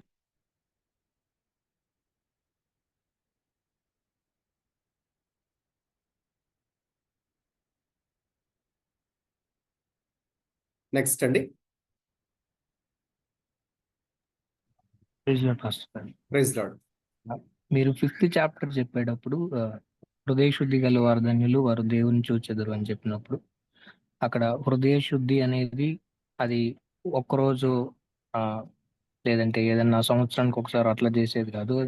అది డైలీ మనం చేస్తూ ఉండాలి. అప్పుడు మనం దేవునితో రిలేషన్ చాలా క్లోజ్ ఉంటుంది అని మీరు చెప్పినప్పుడు, ఆ రోజు నుండి నేను మళ్ళీ అది ప్రాక్టీస్ చేయడం మొదలు పెడుతున్నప్పుడు ఆ రిలేషన్ ఇంకా నాకు చాలా బాగా అనిపించిందండి. అది ఆ వాక్యం ద్వారా దేవుడు ఆ రోజు నాతో మాట్లాడారు. నేను దాన్ని మళ్ళీ ప్రాక్టీస్ చేస్తున్నాను. మళ్ళీ ఆ తర్వాత ఆ పరలోక ప్రార్థన అనే దాని గురించి మీరు ఇంకా డీటెయిల్డ్ గా చెప్పినప్పుడు ఆ యాంగిల్ అంటే దాన్ని అసలు ఎట్లా తీసుకోవాలి, దాని గురించి ఎట్లా స్టడీ చేయాలి అని మీరు ఆ రోజు ఆ బైబుల్ స్టడీలో అది చాలా హెల్ప్ అయింది. దాని గురించి ఇంకా ఎక్కువ డెప్త్ గా స్టడీ చేయడానికి దేవుడు కృప చూపించారు. థ్యాంక్ యూ అండి. అండ్ ఈ రోజు కూడా దేవుడు చాలా విషయాలు మాట్లాడారు. Thank you so much. Praise God. Thank you for sharing. మంచిదండి. మీరు ఎందుకు షేర్ చేయమని అడుగుతున్నారంటే, మీరు ఎలాగైతే షేర్ చేస్తున్నారో అది ఇక్కడ మన గ్రూప్లో ఉన్న వాళ్ళు కూడా, మిగతా వాళ్ళు కూడా విన్నప్పుడు వాళ్ళు కూడా బ్లెస్ అవుతారు. దేవుడు ఒక్కొక్కరితో, ఎందుకంటే ఒక్కొక్కరితో ఒక్కొక్క విధంగా దేవుడు మాట్లాడతారు కదండి. ఒక్కొక్కరు ఒక్కొక్క వాక్యాన్ని ధ్యానిస్తున్నప్పుడు, కాబట్టి అవి మనం పంచుకున్నప్పుడు అది దేవునికి కూడా మహిమకరంగా ఉంటుంది. రెండోదిగా మిగతా వాళ్ళు కూడా బ్లెస్సింగ్ గా, ఆశీర్వాదకరంగా ఉంటుంది. రైట్, అందుకనే మిమ్మల్ని పంచుకోమని కూడా అడుగుతున్నాను. తర్వాత ఎందుకు ఇక్కడ మీరు పంచుకొని అడుగుతారంటే, మీరు ఇక్కడ స్టడీ చేసిన తర్వాత మీ ఎందుకంటే మన ఇక్కడ గ్రూప్ లో వేరు వేరు ప్లేసెస్ నుంచి ఉన్నాం కదండి. కాబట్టి అక్కడ మీరు రైట్, అక్కడ మీ ఇంటి వారికైనా, మీ ఫ్రెండ్స్ కైనా, మీ చర్చ్ మెంబర్స్ కైనా, అక్కడ ఉన్న వాళ్ళతో మీరు కూడా ఇవి వాళ్ళతో పంచుకోవచ్చు. తర్వాత మీరు నేర్చుకున్న, ఇదిగో దేవుడు నాకు ఈ రోజు ఈ విషయాలు మాట్లాడారు, లేక ఈ వాక్య భాగాన్ని చదువుతుండగా పంచుకున్నారని మీరు కూడా పంచుకోవాలి. వాస్తవంగా బైబిల్ కూడా అలాగే ఉంటుంది. పౌలు గారు కూడా తిమోతికి బోధించినప్పుడు మీరు కూడా ఈ యొక్క బోధ మీకు మాత్రమే ఉంచుకోకూడదు, మీరు కూడా ఇంకా నమ్మకస్తులైన వారికి, ఇతరులకు కూడా మీరు చెప్పాలి, మీరు కూడా ప్రకటించాలి, మీరు బోధించాలి, మీరు కూడా ప్రభు యొక్క సేవలో పాలిభాగస్తులుగా ఉండాలి. కాబట్టి ఇది కూడా మీకు ఒక మంచి ప్రాక్టీస్ లాగా వచ్చాము. ఇక్కడ మీరు షేర్ చేసుకున్న తర్వాత మీ దేవుడు మీకు అవకాశం ఇచ్చినప్పుడు మీరున్న ప్లేసెస్లో రైట్, మీ ఫ్రెండ్స్తో అలాగా మీకు ఎక్కడ దేవుడు ప్రేరేపిస్తాడు అక్కడ వారితో కూడా విషయాలు మీరు పంచుకోవాలి. రైట్, అందుకని అడుగుతున్నాను. ఇంకా ఎవరైనా పంచుకోవాలనుకుంటే పంచుకోండి. ఎందుకంటే మనం ఈ టాపిక్ ని మరి ఈ రోజుతో క్లోజ్ చేశాం. సెర్మన్ ఆన్ ద మౌంట్, కొండ మీద ప్రభు చేసిన ప్రసంగం, మత్తయి సువార్త 5:6-7. ఇంకా నెక్స్ట్ వేరే టాపిక్ మనం వెళ్ళబోతున్నాం కాబట్టి ఈరోజు దీన్ని క్లోజ్ చేస్తున్నాం. కాబట్టి అందుకే నేను మిగతా వాళ్ళని కూడా అడుగుతున్నాను, కనీసం మీరు ఒక పాయింట్ షేర్ చేయొచ్చు, నో ప్రాబ్లం. మిగతా వాళ్ళు కూడా రైట్, ఇక్కడ ఇప్పుడు దాకా షేర్ చేయని వాళ్ళు మైక్ ఆన్ చేసుకుని చెప్పండి. మీరు త్వరగా చెప్పేస్తే మరి మనం త్వరగా ప్రేర్ చేసి ముగించేసుకుందాం, టైం అయిపోయింది. మిగతా మెంబర్స్ మైక్ ఆన్ చేసుకుని చెప్పండి. Sir president sir. ప్రైజ్ రాడమ్మా. సార్ నేను రమణని. చెప్పమ్మా. సార్ ఇప్పుడు ఈ లోకంలో మనిషికి శరీరపరంగా చదువు ఎంత ముఖ్యమో, ఆత్మీయంగా తన జీవితానికి వాక్యము, ఇట్లా బైబిల్ క్లాస్ ఒక వ్యక్తిని ఆత్మీయంగా పోషించడం కూడా అంతే ఇంపార్టెంట్ అనేది చాలా వరకు మీ దగ్గర నేర్చుకున్నా సార్. పోయిన 3 years కింద నువ్వు బైబిల్ విశిష్టత గురించి చెప్పినప్పుడు నేను నోట్స్ రాసుకున్నా, నేర్చుకున్నా, ఇంకా మైండ్ లో ఫిక్స్ అయిపోయింది. కానీ చాలా మిస్ అయినా, మళ్ళీ సార్ ఎప్పుడు చెప్తాడా అనుకున్నా. మళ్ళీ మీరు స్టార్ట్ చేశాక చాలా హ్యాపీగా ఉంది సార్. మళ్ళా ఎందుకంటే సామెలు మీ దగ్గర బైబిల్ కాలేజ్ చేసినాక మీరు వాక్యం చెప్పినప్పుడు చాలా మిస్ అయినా కదా సార్ దగ్గరికి, అక్కడికి వెళ్ళకుండా నేర్చుకోకుండా అనుకున్నా. ఆయన చాలా లక్కీ అయిండు మీ దగ్గర నేర్చుకొని వచ్చి సార్. ఎందుకంటే ఈ లోకపరంగా మనిషికి నిజమే మామూలుగా శరీరపరంగా చదువు ఇంపార్టెంటే, కానీ ఒక వ్యక్తి ఈ లోకంలో బ్రతకాలి అంటే ఆత్మీయ వాక్యం, ఆత్మీయ జీవితం అనేది చాలా చాలా ఇంపార్టెంట్ సార్. ఒక వ్యక్తిని బ్రతికించేది ఆత్మీయ జీవితం కదా. అసలు చాలా డబ్బు పెట్టి కొన్నా కూడా ఇంత మెసేజ్, ఇంత వాక్యం దొరకదు చాలా మందికి. చాలా మంది ఇప్పుడు మిస్ అవుతారు ఇలాంటి మెసేజెస్ కానీ, ఇలాంటి కానీ అందుబాటులో లేనప్పుడు పరిస్థితులు అందుబాటులోకి వచ్చి అన్ని అనుకూలంగా ఉండి కూడా మీరు మా కోసం సమయాన్ని ఇచ్చించి జూమ్ లో మనీ అన్ని కూడా చేసి మా కోసం ఎంతో ప్రయాసపడుతున్నారు. దేవుని రాజ్యం కోసం ప్రయాసపడుతున్నారు సార్. మేము ఖచ్చితంగా మీకోసం ప్రే చేస్తాం సార్. అలాగనే చాలా మంది యాడ్ అవ్వాలని నేను డైలీ ప్రే చేస్తాను జూమ్ లో. నేను మా వ్యక్తిగతంగా ప్రే చేస్తాను. ఇక్కడ చాలా మంది తెలుసుకోవాలి, మాకు తెలిసిన వాళ్ళు షేర్ చేయాలనుకుంటున్నా. చాలా మిస్ అయిన అనుకున్నా సార్, కానీ దేవుడి కృప ఆస్తిగల ప్రాణాన్ని తృప్తి పరిచిండు. మళ్ళీ మీరు నిజంగా ఆన్లైన్ లోకి వచ్చి మళ్ళీ బైబిల్ క్లాసులు, అసలు బైబిల్ స్టడీ చేయడం ద్వారా చాలా చాలా నేర్చుకుంటున్నా సార్. ఈ రోజు మీరు చెప్పిన ప్రతి టాపిక్ నాకు చాలా నచ్చింది. ఒక్కొక్క టాపిక్ లో ఒక్కొక్క ప్రసంగం నేర్చుకోవచ్చు, ఒక్కొక్క టాపిక్ లో ఒక్కొక్క ప్రసంగం అనేది నేర్చుకోవచ్చు. ప్రతి అంతా నోట్ రాసేసుకున్నా. ఒక్కొక్క దాన్ని వ్యక్తిగతంగా ధ్యానించి ప్రసంగం చేయాలనుకుంటున్నా సార్. చాలా చాలా thank you so much sir. So చాలా అద్భుతంగా అసలు బైబిల్ వివరించారు సార్. ఇంత అద్భుతంగా నాకైతే ఎవ్వరు చెప్పలేదు. అయితే నాకు చాలా ఆశ ఉండే బైబిల్ స్టడీ చేసి వచ్చాక. నేను అక్కడికి రావాలనుకున్నా, కానీ ఇక మ్యారేజ్ ఇక పాప కుటుంబం అయ్యేసరికి రాలేకపోయినా. కానీ మనం మిస్ అయినప్పుడల్లా బాధ చేసేస్తారు. ప్రతి గురువారం వస్తుందనే గుర్తుకు వస్తుంది మీ బైబిల్ స్టడీ. కానీ ఫోన్ ఒక ప్రాబ్లం అయిపోయింది, హెల్త్ ఒక ప్రాబ్లం, మిస్ అయిపోతున్నా సార్. చాలా సార్లు మిస్ అయిన బాధ అనిపించింది. కానీ దేవుడు అద్భుతంగా నాకు అవకాశం ఇచ్చినందుకు చాలా చాలా thank you so much sir. చాలా థ్యాంక్ యూ సో మచ్. ఇంత మంచి మెసేజ్ మా కోసం మీరు అందిస్తున్నారు. టైం పెట్టుకొని మరి అసలు జూమ్‌లో అన్ని అసలు చాలా గ్రేట్ సార్. ఈ లోకంలో డబ్బు పెట్టినా కూడా ఇంత విలువైనది దొరకలేదు. ఈ లోకపరంగా చదువుకైతే డబ్బు పెట్టి సరే కొనొచ్చేమో గానీ ఆత్మీయ జీవితాన్ని కొలవలేనిది. కొంతమంది నేర్చుకున్నా కూడా వాళ్ళలోనే దాచుకుంటారు స్వార్థపరులు కొంతమంది. అందరికి వివరించలేరు. ఒకళ్ళ మేలు కోరుకోలేరు కొంతమంది. కానీ మీరు మా కోసం ఎంతగానో ఆత్మీయంగా కష్టపడి, ప్రయాసపడి మీకున్న మొత్తం మా కోసం అసలు వినియోగిస్తుర్రు సార్. చాలా థ్యాంక్ యూ సార్. అసలు మేము ప్రైజ్ కొంతమందిని ఇష్టపడతాము. Okay, thank you sir. Thanks అమ్మా షేర్ చేసినందుకు. అవును, మీరు అన్నట్టుగా మనకు మన ఆత్మకు వాక్యం చాలా ప్రాముఖ్యం.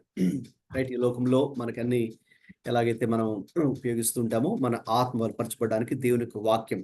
ఓకే, సో అది కూడా సత్యవాక్యమును సరిగా విభజించేటటువంటి వాక్యం మనకు కావాలి ఈ రోజుల్లో. Okay, the real word of God చాలా చాలా ప్రాముఖ్యం అండి. సో థ్యాంక్ యూ, చాలా సంతోషం మీరు పంచుకున్నారు.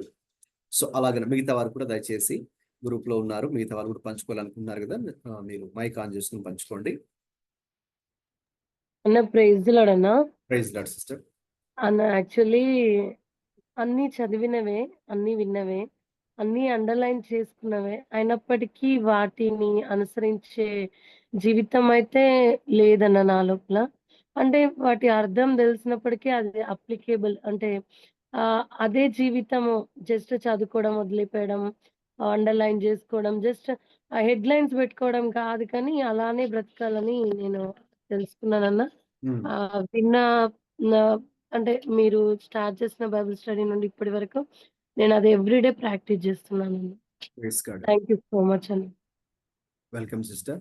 అవునండి, దేవుని యొక్క వాక్యం మరి నేను మీతో ఎప్పుడు చెప్తున్నట్టుగా ఇది కేవలం మన మీద నాలెడ్జ్ కోసం కాదు, తెలుసుకోవడం కోసం కాదు, అది మన జీవితంలో వాటిని పాటించడానికి. ఎందుకంటే దేవుని యొక్క వాక్యం ఆ ఫలితం ఎప్పుడు చూస్తామంటేనండి, మరి మనం మన జీవితానికి అన్వయించుకునే దాని ప్రకారంగా జీవించినప్పుడు అప్పుడు అందులో గొప్ప సంతోషం ఉంటుంది, గొప్ప ఫలితం కూడా ఉంటుంది. That's wonderful. థ్యాంక్ యూ అండి ఫర్ షేరింగ్. ఇంకా మిగతా వాళ్ళండి అందరూ కనీసం ఒక విషయమైనా చెప్పడానికి ప్రయత్నించండి. సో ఎందుకంటే మనం దేవుడి వాక్యం నేర్చుకుంటూ ఉండగా దేవుడు ఎన్నో విషయాలు మాట్లాడతారు కదండి. అన్నింటిలో అన్ని మాట్లాడడానికి మీ దగ్గర మనకి ఇప్పుడు టైం ఉండకపోయినా కనీసం 1 or 2, ఒకటో లేదా 2 విషయాలు త్వరగా మీరు పంచుకోండి. అది మిగతా వారు కూడా దేవునికరంగా ఉంటుంది.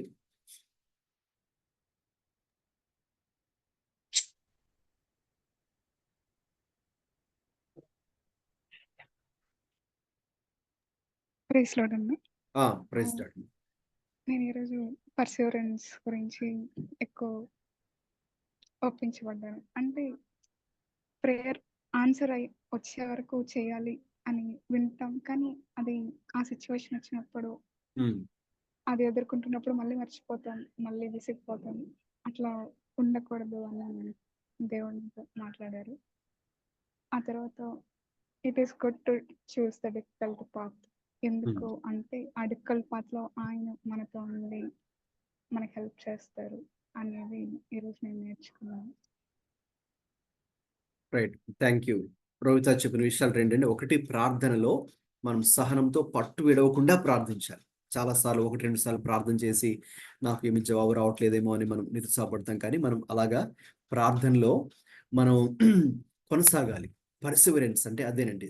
ఓకేనండి, సహనంతో అలాగే పట్టుదలతో పట్టు విడవకుండా మనం పొందుకునేంత వరకు మనం ప్రార్థించాలి. ఎందుకంటే ప్రభు ఇవ్వడానికి ఆయన సిద్ధంగా ఉన్నారు కదండి.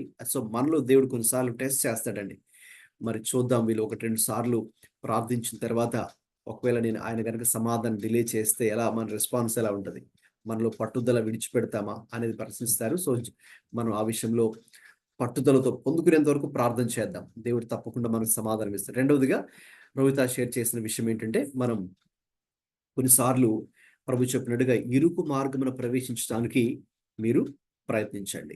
అది మనకు అంటే మనం దేవుని కొరకు జీవించాలంటే, లేక ఒక మంచి ఆత్మీయ జీవితం, ఒక మంచి భక్తి జీవితం, మంచి ప్రార్థనా జీవితంలో మనం ఉండాలంటే కొన్నిసార్లు మనకు కొన్ని ఇబ్బందులు, ప్రతికూల పరిస్థితులు, మనుషులు సహకరించకపోవడం, లేదా మన కొన్నిసార్లు మన ఆరోగ్యమే సహకరించకపోవడం, కొన్ని విధాల ఇంట్లో ఆర్థిక సమస్యలు ఇలాంటివి ఎదురవుతూ ఉండొచ్చేమో. అయితే ఇది చూడడానికి మనకు డిఫికల్ట్గా, కొంచెం కష్టమైన మార్గముగా, ఇరుకు మార్గం కనిపించవచ్చు. అయితే దాన్ని కనుక మీరు ఎంచుకుంటే ఇష్టపూర్వకంగా, నాకు దేవుడు కావాలి, దేవుని మార్గం కావాలి, దేవుని యొక్క వాక్యం నాకు కావాలి, నేను నిజంగా దేవుడి కోసం జీవించాలి, మరి నాకు కష్టమైన నష్టమైన మనుషులు అది సహకరించినా సహకరించకపోయినా మరి అని మనం కనుక ఒక నిర్ణయానికి వచ్చి అందులో ప్రవేశిస్తే, అడుగు పెడితే, నెక్స్ట్ దేవుడు ఏం చేస్తాడో తెలుసండి, ఆ ఇరుకు మార్గంనే, ఇరుకులోని దేవుడు విశాలత కలుగు చేస్తాడు.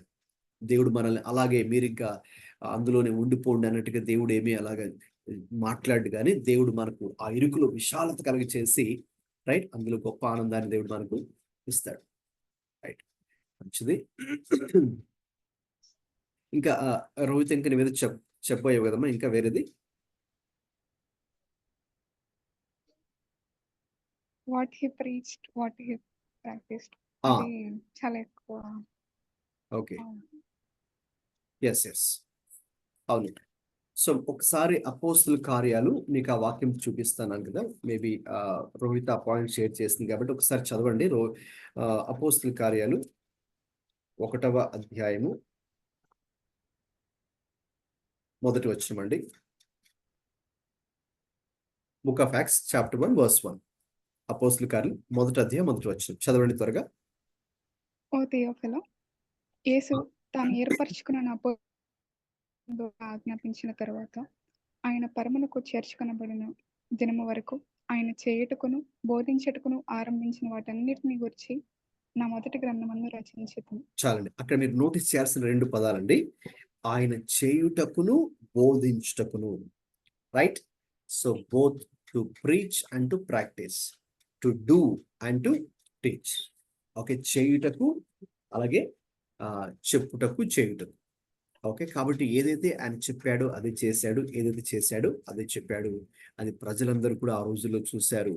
మరి అందుకే యేసు ప్రభు గొప్ప ప్రభావవంతమైనటువంటి ఒక మంచి, ఎందుకంటే అందుకే ఆయన పిలిచే పదం ఏంటంటే మంచి బోధకుడా అని వారు ఆ రోజుల్లో పిలిచేవారు కదండి యేసయ్యను. సో కాబట్టి ఆయన మంచి బోధకుడు ఎలా అయ్యాడంటే, ఏదైతే ఆయన బోధించాడో అలాగే ఆ ప్రకారంగా చేశాడు, ఏదైతే చేశాడో దాన్ని ఆయన బోధించాడు. Okay, that's a wonderful observation. Rohitha, ఇంకేమైనా ఉన్నాయా నువ్వు షేర్ చేయాలంటున్న విషయాలు, పాయింట్స్? లేదండి అమ్మా, దట్స్ ఆల్. ఓకే సార్, ఇప్పుడు ఒక డౌట్ సార్, నేను ఇంద్రేనే. చెప్పండి సిస్టర్. సార్, ఇది అంటే ఇతరులను గురించి తీర్పు తీర్చకూడి అని ఉంది కదా సార్. అంటే తీర్చొచ్చు, తీర్చకూడదు అని చెప్పారు కదా. అవునమ్మా. అయితే ఇప్పుడు చాలా మంది మనకి కాపర్లు కానీ, లేకపోతే ఇంకా ఎవరైనా, అంటే మనం ఒకవేళ వాళ్ళని అడిగినప్పుడు కూడా మీరు నా గురించి ఏం తీర్పు తీర్చక్కర్లేదు, దేవుడు చూసుకుంటాడు అని చెప్తారు కదా సార్. దాన్ని మనం ఎలాగా తీసుకోవాలి సార్? అంటే మనం వాళ్ళని అడగకూడదా, లేకపోతే అంటే మన క్లోజ్ మీద వాళ్ళని అడుగుతాం కదా సార్, మీరు ఎందుకు ఇలా చేస్తున్నారు అని. సో అది చాలా డౌటబుల్. కొన్నిసార్లు వాళ్ళు మీరు అన్నట్టుగా వాళ్ళు ఒప్పుకోరు కదండి, వాళ్ళు అంగీకరించారు. చెప్పాలంటే సమర్థించుకుంటారు, లేకపోతే మీరెవరు చెప్పడానికి అన్నట్టుగా కొంతమంది ఇంకా కొంచెం ర్యాష్ గా మాట్లాడే వాళ్ళు ఉంటారు. ఓకే, కొంతమంది దాన్ని సమర్థించుకుంటారు, అలా ఉంటారు. అయితే ఫస్ట్ మనం ఎప్పుడు చెప్పాలి, ఒకవేళ మనం ఎవరిలో అయినా, అంటే వాళ్ళు విశ్వాసులు కావచ్చు, లేక కొంతమంది సేవకులు కూడా కావచ్చు, ఎప్పుడు వాళ్ళకి చెప్పొచ్చు అంటేనండి, మనం మొదట మీకు చెప్పాను, మనలో ఏ వేషధారణ ఉండకూడదు, అది కండిషన్ అనమాట. ప్రభు చెప్పినట్టుగా మత్తయి సువార్త 7:3లో, అంటే మనము ఒక సరైన జీవితం జీవించేవారిగా ఉండాలి, అంటే మనము ఒక మంచి రోల్ మోడల్ చూపించేవారిగా ఉండాలి. ఓకే, అప్పుడు మనం ఎదుటి వ్యక్తికి వెళ్ళి చెప్పినప్పుడు ఆ వ్యక్తి కొన్నిసార్లు వాళ్ళు వింటారండి. ఎప్పుడు వింటారంటే చెప్పాలంటే మనము మంచి జీవితాన్ని జీవిస్తున్నప్పుడు కదండి. మనమే సరిగ్గా లేకపోతే వాళ్ళకి వెళ్ళి చెప్పామనుకుంటే వాళ్ళు వినరు. మొదట మీరు సరి చేసుకోండి అంటారు కదండి. అందుకే మొదట మనం ఒక దేవుని దృష్టిలో అంగీకారమైన జీవితం మనం జీవించేవారుగా మంచి సాక్ష్యం మనకు కలిగి ఉండాలి. మంచి సాక్ష్యం లేకుండా మనం వెళ్ళి చెప్పామనుకోండి వాళ్ళు వినరు. అది మొదటి విషయం అండి. రెండవదిగా మీరు అన్నట్టుగా వాళ్ళకి చెప్పాలని అనుకున్నప్పుడు బైబిల్లో వ్యక్తిగతంగా వెళ్ళి చెప్పమని ఉంది కదండి. తర్వాత ఇద్దరు వినకపోతే అప్పుడు ఇద్దరు ముగ్గురు సాక్షులు తీసుకెళ్ళమని చెప్తుంది కాబట్టి వ్యక్తిగతంగా మరి మనము చెప్పాలి. ఇంకా చెప్పాలంటే మనం కొన్నిసార్లు మనం చేసే మిస్టేక్ ఏంటంటే ఒక వ్యక్తి గురించి అందరితో ఆ వ్యక్తి గురించి ఇతరులతో చెప్తాం మనం. పబ్లిక్ లో నలుగురిలో ఉన్నప్పుడు ఒక వ్యక్తిని విమర్శిస్తూ ఓకేనా, అది కరెక్ట్ అయి ఉండొచ్చు, ఆ వ్యక్తి ఆ తప్పు చేస్తూ ఉండొచ్చేమో. అయితే మనం ఆయనతో చెప్పకుండా వేరే వాళ్ళతో మాట్లాడుతుంటాం అని మనం ఇండైరెక్ట్ గా ఓకే మనం వెళ్తుంటాం. అలా కాకుండా డైరెక్ట్ గా ఆ వ్యక్తితో మీరు చెప్పాలనుకున్నప్పుడు ఆ వ్యక్తికే చెప్పడం, మిగతా వాళ్ళతో మాట్లాడకుండా డైరెక్ట్ ఆ వ్యక్తితోనే చెప్పడం. ఓకే, అది సెకండ్ థింగ్. మూడో విషయం, ఆ వ్యక్తితో చెప్పినప్పుడు మీరు అన్నారు కదా వాళ్ళు కొన్నిసార్లు అంగీకరించరు, కొన్నిసార్లు సమర్థించుకుంటారు, లేకపోతే కొన్నిసార్లు మన మీదనే వాళ్ళు కొంచెం నెగిటివ్ గా ఉంటారు అన్నప్పుడు అప్పుడు ఇంకా అంటే మనం చేయవలసిన బాధ్యత అయితే మనం చేసామంటే మీరు వెళ్ళి దేవుడు ఒకవేళ మిమ్మల్ని ప్రేరేపించారనుకుందాం వెళ్ళి చెప్పమన్నప్పుడు, లేక వాక్య ప్రకారంగా వ్యక్తిగతంగా వెళ్ళి చెప్పమని చెప్పారు. ఒకవేళ ఆయన దేవుని సేవకుడు కావచ్చు, లేకపోతే ఒక పరిచర్య చేసేవారు కావచ్చు, లేకపోతే మామూలు బిలీవర్స్ కూడా కావచ్చు. ఓకే, మీరు వెళ్ళి చెప్పారు. ఇంకా చెప్పినప్పుడు ఇంకా ఆ ఫలితాన్ని మనం దేవుడికే వదిలిపెట్టాలి, లేకపోతే వాళ్ళ నిర్ణయానికి వదిలిపెట్టాలండి. కొన్నిసార్లు వాళ్ళు స్పందించవచ్చు, అప్పుడే స్పందించవచ్చు, వెంటనే కూడా. ఇప్పుడు చూడండి, దావీదు పాపం చేస్తున్నప్పుడు ఒక ప్రవక్త వెళ్ళి అతన్ని మాట్లాడాడు, గద్దించాడు కూడా. ఆ ప్రవక్త పేరు ఎవరండి? ఎవరైనా చెప్పగలరా తెలిసిన వారు? త్వరగా ముగిస్తానండి, సారీ టైం. నాతాన్. నాతాను ప్రవక్త అతన్ని చేస్తున్న తప్పును ఎత్తి చూపించాడు. మరి ఆ పరిస్థితుల్లో మరి దావీదు ఒక రాజుగా ఉండి ఆయన స్పందించాడండి. ఎలాగంటే ఆయన ఒక తప్పును ఒప్పుకున్నాడు. కొంతమంది ఒప్పుకోరు, కొంతమందికి చెప్పాలంటే తిరగబడతారు. లేకపోతే ఆ రోజుల్లో అయితే మరి రాజులు కదండి, రాజులు అంటే వాళ్ళు ఏదైనా చేయొచ్చు, ఆ వ్యక్తిని చంపేయచ్చు కూడా, నువ్వెవరు చెప్పడానికి అన్నట్టుగా స్పందించు. కానీ ఆయన అలా స్పందించి, ఎందుకంటే దేవుని ఆత్మ కూడా అతనిలో హృదయంలో పనిచేస్తుంది కాబట్టి ఒప్పించబడ్డాడు, పశ్చాత్తాపడ్డాడు. అది జరగచ్చండి మీరు వెళ్ళి చెప్పినప్పుడు. ఓకే, కొన్నిసార్లు వెంటనే ఆన్ ద స్పాట్ కూడా వాళ్ళు మనకు రెస్పాన్స్ ఇవ్వకపోవచ్చు, కానీ తర్వాత ఆలోచిస్తారండి. మీరు వెళ్ళి చెప్పిన మాటలు మీరు కూడా ఏం చేస్తూ ఉండాలి, బ్యాక్గ్రౌండ్లో ప్రేయర్ చేస్తూ ఉండాలి ఆ వ్యక్తి కోసం. ఆ వ్యక్తిని దేవుడు ఒప్పించాలని ఏదో ఒక రోజు దేవుడు మరి అతనికి కళ ద్వారా కావచ్చు, దర్శనం ద్వారా కావచ్చు, వాక్యం ద్వారా కావచ్చు, మీరు చెప్పిన మాటలే మళ్ళీ మళ్ళీ మళ్ళీ మళ్ళీ వాళ్ళ మనసులోకి వచ్చేటట్టు దేవుడు చేస్తాడు. చేసి ఇక ఒకవేళ ఆ విషయంలో ఆ వ్యక్తి నిజంగా తప్పు చేస్తూ ఉంటే దేవుడు చూపిస్తాడు. అతను క్లియర్గా దేవుడు చూపిస్తాడు, ఒక స్క్రీన్ చూపించినట్టు. తర్వాత నేను అలాంటి సాక్ష్యాలు కొన్ని విన్నాను. ఒప్పించబడతారు, ఒప్పించబడి తర్వాత మీరు వచ్చి చెప్పినందుకు కూడా మిమ్మల్ని అభినందిస్తారు. తర్వాత అంటే వెంటనే వాళ్ళు ఒప్పుకోకపోవచ్చు, వెంటనే మిమ్మల్ని అప్రిషియేట్ చేయకపోవచ్చు, కానీ దేవుడు ఆత్మవారిని సంధించినప్పుడు వాళ్ళు ఒప్పించబడి ఓకేనా, వాళ్ళు సరి చేయబడతారండి. ఓకే, సో కాబట్టి కొంతమంది అలా, మరి కొంతమంది ఉండొచ్చు వాళ్ళు కొన్నిసార్లు మనం చెప్పినప్పుడు వాళ్ళు రిసీవ్ చేసుకోరు, అంగీకరించరు, దానికి అగెయిన్స్ట్గా యాంటీగా కూడా మాట్లాడొచ్చు వాళ్ళు. అలాంటి విషయంలో మనం ఇంకా కొంచెం దేవుడికి అప్పగించే ఆ విషయాల్ని ఇంకా మనం ప్రార్థన చేస్తూ ఉండాలి.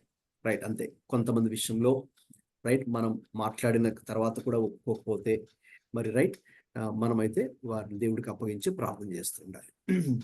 ఓకేనా? అది కూడా దేవుని యొక్క వాక్యం ఉంది కదండి, 1 పేతురు 3:15లో మీ విశ్వాసమునకు హేతు అడుగు ప్రతి వారికి సాత్వికముతోను భయంతోను సమాధానము మనము చెప్పాలి. ఓకే, మనం చెప్పే విధానం కూడా ఇట్ మ్యాటర్స్, అది కూడా ఇంపార్టెంట్. కొంతమంది చాలా ఇదిగా హార్ష్గా లేకపోతే మీకేం తెలియదు అన్నట్టుగా మాట్లాడుతూ కించపరిచే రీతిలో కాకుండా ప్రేమతోనే మనం చెప్పినప్పుడు దేవుని యొక్క ఆత్మ అక్కడ కార్యం చేసినప్పుడు తప్పకుండా వారు ఒప్పించబడతారు. అప్పుడే వెంటనే ఆన్ ద స్పాట్లోనే కాకపోయినా కొన్ని పరిస్థితుల్లో they may take time, but definitely they respond. ఓకేనా sister? Thank you. Okay, next అండి.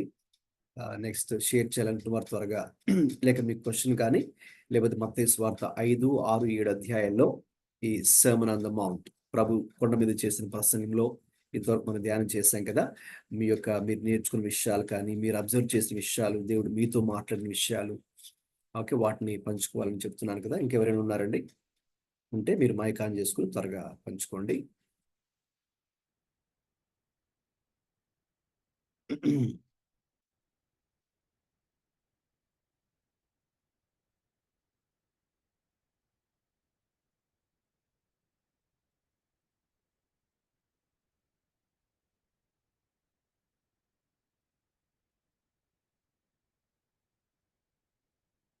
రైట్.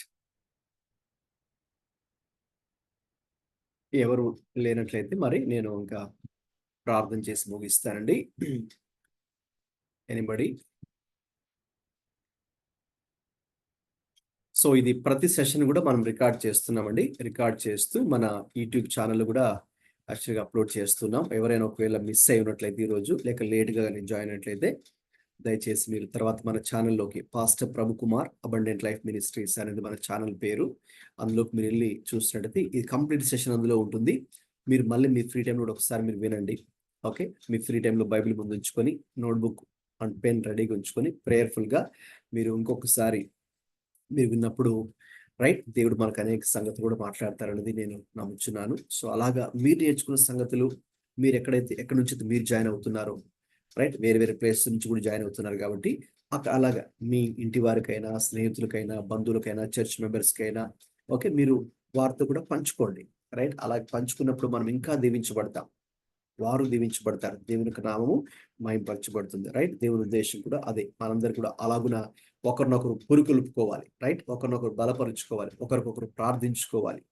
ఆ దినము సమీపించుకోవాలని మీరు చూసినప్పుడు రైట్, దేవుని యొక్క రాకడ సమీపంగా ఉన్నప్పుడు మరి ఎక్కువగా దీన్ని చేయాలని హెబ్రీ పత్రిక 10:25 కూడా వ్రాయబడింది. కాబట్టి దేవుడు సంఘాన్ని అందుకే ఈ భూమి మీద పెట్టాడు. సో కాబట్టి ఒకరినొకరు మరి మనము బలపరుచుకొని, సరి చేసుకుంటూ, బలపరుచుకుంటూ, ప్రార్థించుకుంటూ, సహకరించుకుంటూ, ఒకరికొకరు సహాయం చేసుకుంటూ ముందుకు వెళ్ళాలి. Right, that is the purpose of the church on this side. Okay right, ఇంకా మీకు ఇంకెవరికైనా క్వశ్చన్స్ కూడా ఏవైనా ఉంటే మరి మీకు తర్వాత క్వశ్చన్స్ అరైజ్ అయినా కూడా నో ప్రాబ్లం, మీరు నాకు తర్వాత టెక్స్ట్ మెసేజ్ పెట్టండి. ఆ text message like voice message మీరు రికార్డ్ చేసి పెడితే మీకున్న డౌట్ కానీ లేక ప్రేయర్ రిక్వెస్ట్ కూడా మీరు పంపించండి. రైట్, మీ గురించి ప్రార్థన చేస్తున్నాము. ఇంకా ఏమైనా స్పెసిఫిక్గా కనుక ఉంటే వాటిని పెట్టండి. మీకున్న క్వశ్చన్స్ కూడా పెట్టండి. తప్పకుండా నేను వాటిని మళ్ళీ వాటిని వాయిస్ మెసేజ్ నేను రికార్డ్ చేసి మీకు దాని ఆన్సర్ని మీకు పంపించడం జరుగుతుంది. ఎవ్రీ థర్స్డే ప్రతి గురువారం కూడా 7:30 to 9 o'clock ఇది జరుగుతుంది. కాబట్టి నేను పంపించే లింకు రైట్ మీరు ఇంకా మీకు తెలిసిన వారికి మీ కాంటాక్ట్స్కి మీరు షేర్ చేయండి. కాబట్టి ఎవరైనా జాయిన్ అవ్వచ్చు. దేవుని యొక్క వాక్యం నేర్చుకోవాలని ఆశ కలిగినటువంటి విశ్వాసులు ఎవరైనా కూడా మరి దేవుని సేవ చేసేవారు కూడా ఇందులో కొంతమంది ఉన్నారు. కాబట్టి ఎవరైనా కూడా మీరు ఇందులో జాయిన్ అవ్వచ్చు. తప్పకుండా మనందరూ కూడా బ్లెస్ అవుతున్నాం. రైట్, మీరు ఎలాగైతే బ్లెస్ అవుతున్నారో నేను కూడా రైట్, నేను ప్రేయర్ఫుల్గా సిద్ధపడుతున్నప్పుడు రైట్, లేక నేను మాట్లాడుతుండగా వాక్యము రెండంచుల బలమైనటువంటి వాడిగల ఖడ్గం కలది కదండి, డబుల్ ఎడ్జ్డ్ స్వర్డ్. సో నేను చెప్తున్నప్పుడు దేవుడు నాతో మాట్లాడుతుంటారు. వాక్యం లోపలికి నాకు దూసుకెళ్తూ ఉంటుంది. ఒకవైపు వాక్యం కూడా మీకు కూడా లోపలికి వెళ్తూ ఉంటుంది. సో దేవుని వాక్యం యొక్క విశిష్టత, ప్రత్యేకత. కాబట్టి దేవుడే ఆయన జరిగిస్తున్న ప్రతి కార్యాన్ని బట్టి నేను దేవునికి స్తోత్రం చెల్లిస్తున్నాను. ఇలాగ మరి అందరూ కలిసి దేవుని యొక్క మరి వాక్య జ్ఞానంలో మనందరూ కూడా బలపరచబడి మనందరూ ఆత్మీయులుగా బలవంతులుగా ఉండాలనేది ప్రభు యొక్క ఉద్దేశం. కాబట్టి దాని దృష్టిలో ఉంచుకొని మనందరూ కంటిన్యూస్గా ఇందులో పార్టిసిపేట్ చేస్తూ దేవుళ్ళు ఎదుగుదామండి. మంచిది. మనం ఈరోజు కొంచెం టైం ఎక్కువైంది. Kindly excuse me for that. 9:40 కావస్తుంది కాబట్టి త్వరగా ముగించేద్దాం. ప్రార్థన చేసి ముగించుకుందామండి. ప్రార్థన ఆశీర్వాదంతో ముగించుకుందాం.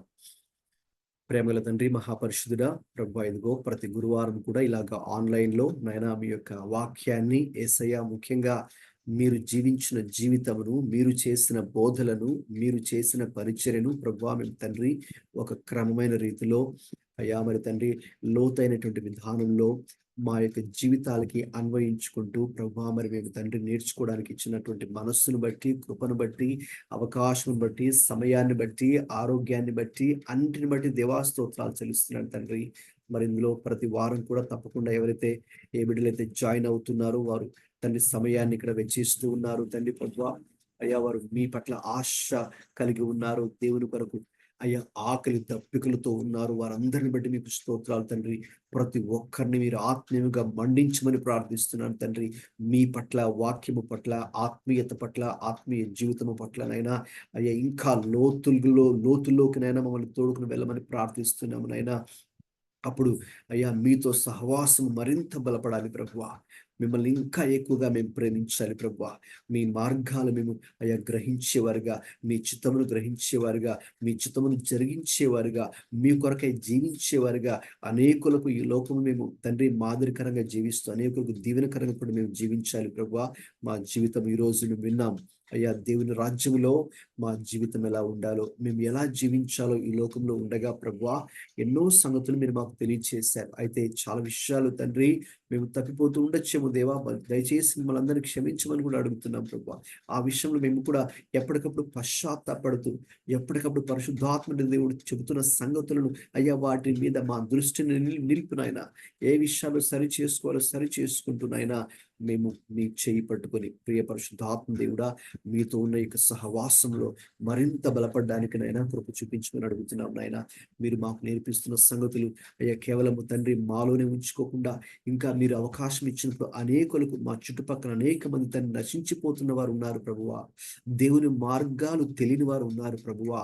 ఎదుగో తండ్రి ఈ లోకమే శాశ్వతం అనుకుని ఈ విశాల మార్గంలో అనేక మంది ప్రయాణిస్తున్నారు అయ్యా, మోసంలో ఉన్నారు తండ్రి. అటువంటి వారిని మేము కలుసుకొని వారికి సువార్త ప్రకటించి దేవుని వాక్యమును వారికి కూడా తెలియచేసి దేవుని యొక్క మార్గంలో వారిని కూడా శిష్యులుగా నడిపించడానికి మీరు మాకు కృపనివ్వమని కూడా ప్రార్థిస్తున్నామయ్యా. మీరు మాకు కావలసిన పరిశుద్ధాత్మ అభిషేకం దయచేయమని అడుగుతున్నాము నాయన. మమ్మల్ని అందరినీ కూడా మీరు ఎంపిక చేసినందుకు అయ్యా, అభిషేకిస్తున్నందుకు, అవకాశాలు అనుగ్రహిస్తున్నందుకు స్తోత్రాలు చెల్లించుకుంటూ ఈ గ్రూప్ లో ప్రభా ఎవరైతే అయ్యా పార్టిసిపేట్ చేస్తున్నారో వారిని, వారి కుటుంబాలను పేరు పేరున దీవించమని అడుగుతున్నాను ప్రభా. వారు ఎటువంటి ప్రార్థన అవసరతలు కలిగి ఉన్నారు, ఏ విషయాల గురించి ప్రార్థించమని అడుగుతున్నారు నాయన, ప్రతి ఒక్కరిని మీరు దర్శించమని అడుగుతున్నాం. ఈ రోజు విన్న ప్రార్థన గురించి కూడా తండ్రి అడుగుతూనే ఉండు, వెతుకుతూనే ఉండు, తట్టుతూనే ఉండు అయ్యా. మరి దీన్ని కొనసాగించేవారుగా మేము ఉండడం కృప చూపించమని అయ్యా. ఆ రీతిగా మీ యొక్క వాక్యమును ధ్యానించడం ద్వారా అందులో ఉన్న గొప్ప ఆశీర్వాదం నాయన, ఎంతో గొప్ప ఆశీర్వాదం ఉంది నాయన. మీ వాక్యమును ప్రేమించే వారికి, వాక్యమును ధ్యానించే వారికి, వాక్య ప్రకారం జీవించే వారికి గొప్ప ఆశీర్వాదం ఉన్నది. అది ఏ కన్ను చూడలేదు, ఏ చెవి వినలేదు తండ్రి, ఏ మనసుకి అది గోచరం కాలేదు తండ్రి. అటువంటి గొప్ప ఆశీర్వాదంలోకి మమ్మల్ని అందరినీ కూడా తీసుకుని వెళ్ళి నడిపించమని మా ప్రార్థన ఎందుకు స్తోత్రాలు చెల్లించుకుంటూ యేసుక్రీస్తు ప్రభువారి పరిశుద్ధమైన నామములో అడుగుచున్నాము తండ్రి, ఆమేన్.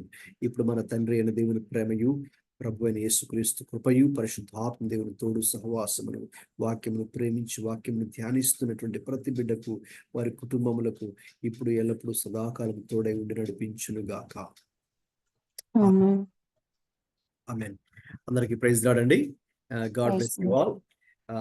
ఈరోజు కొంచెం టైం ఎక్కువైంది, కైండ్లీ ఎక్స్క్యూజ్ ఫర్ దట్. వచ్చే వారం మరి మనం సేమ్ జూమ్ లోను నేను పంపించే లింక్ ద్వారా మీరు జాయిన్ అవ్వండి. 7:30కి మనం సరిగ్గా సమయానికి ప్రారంభిస్తుంటాం. రైట్. God bless you.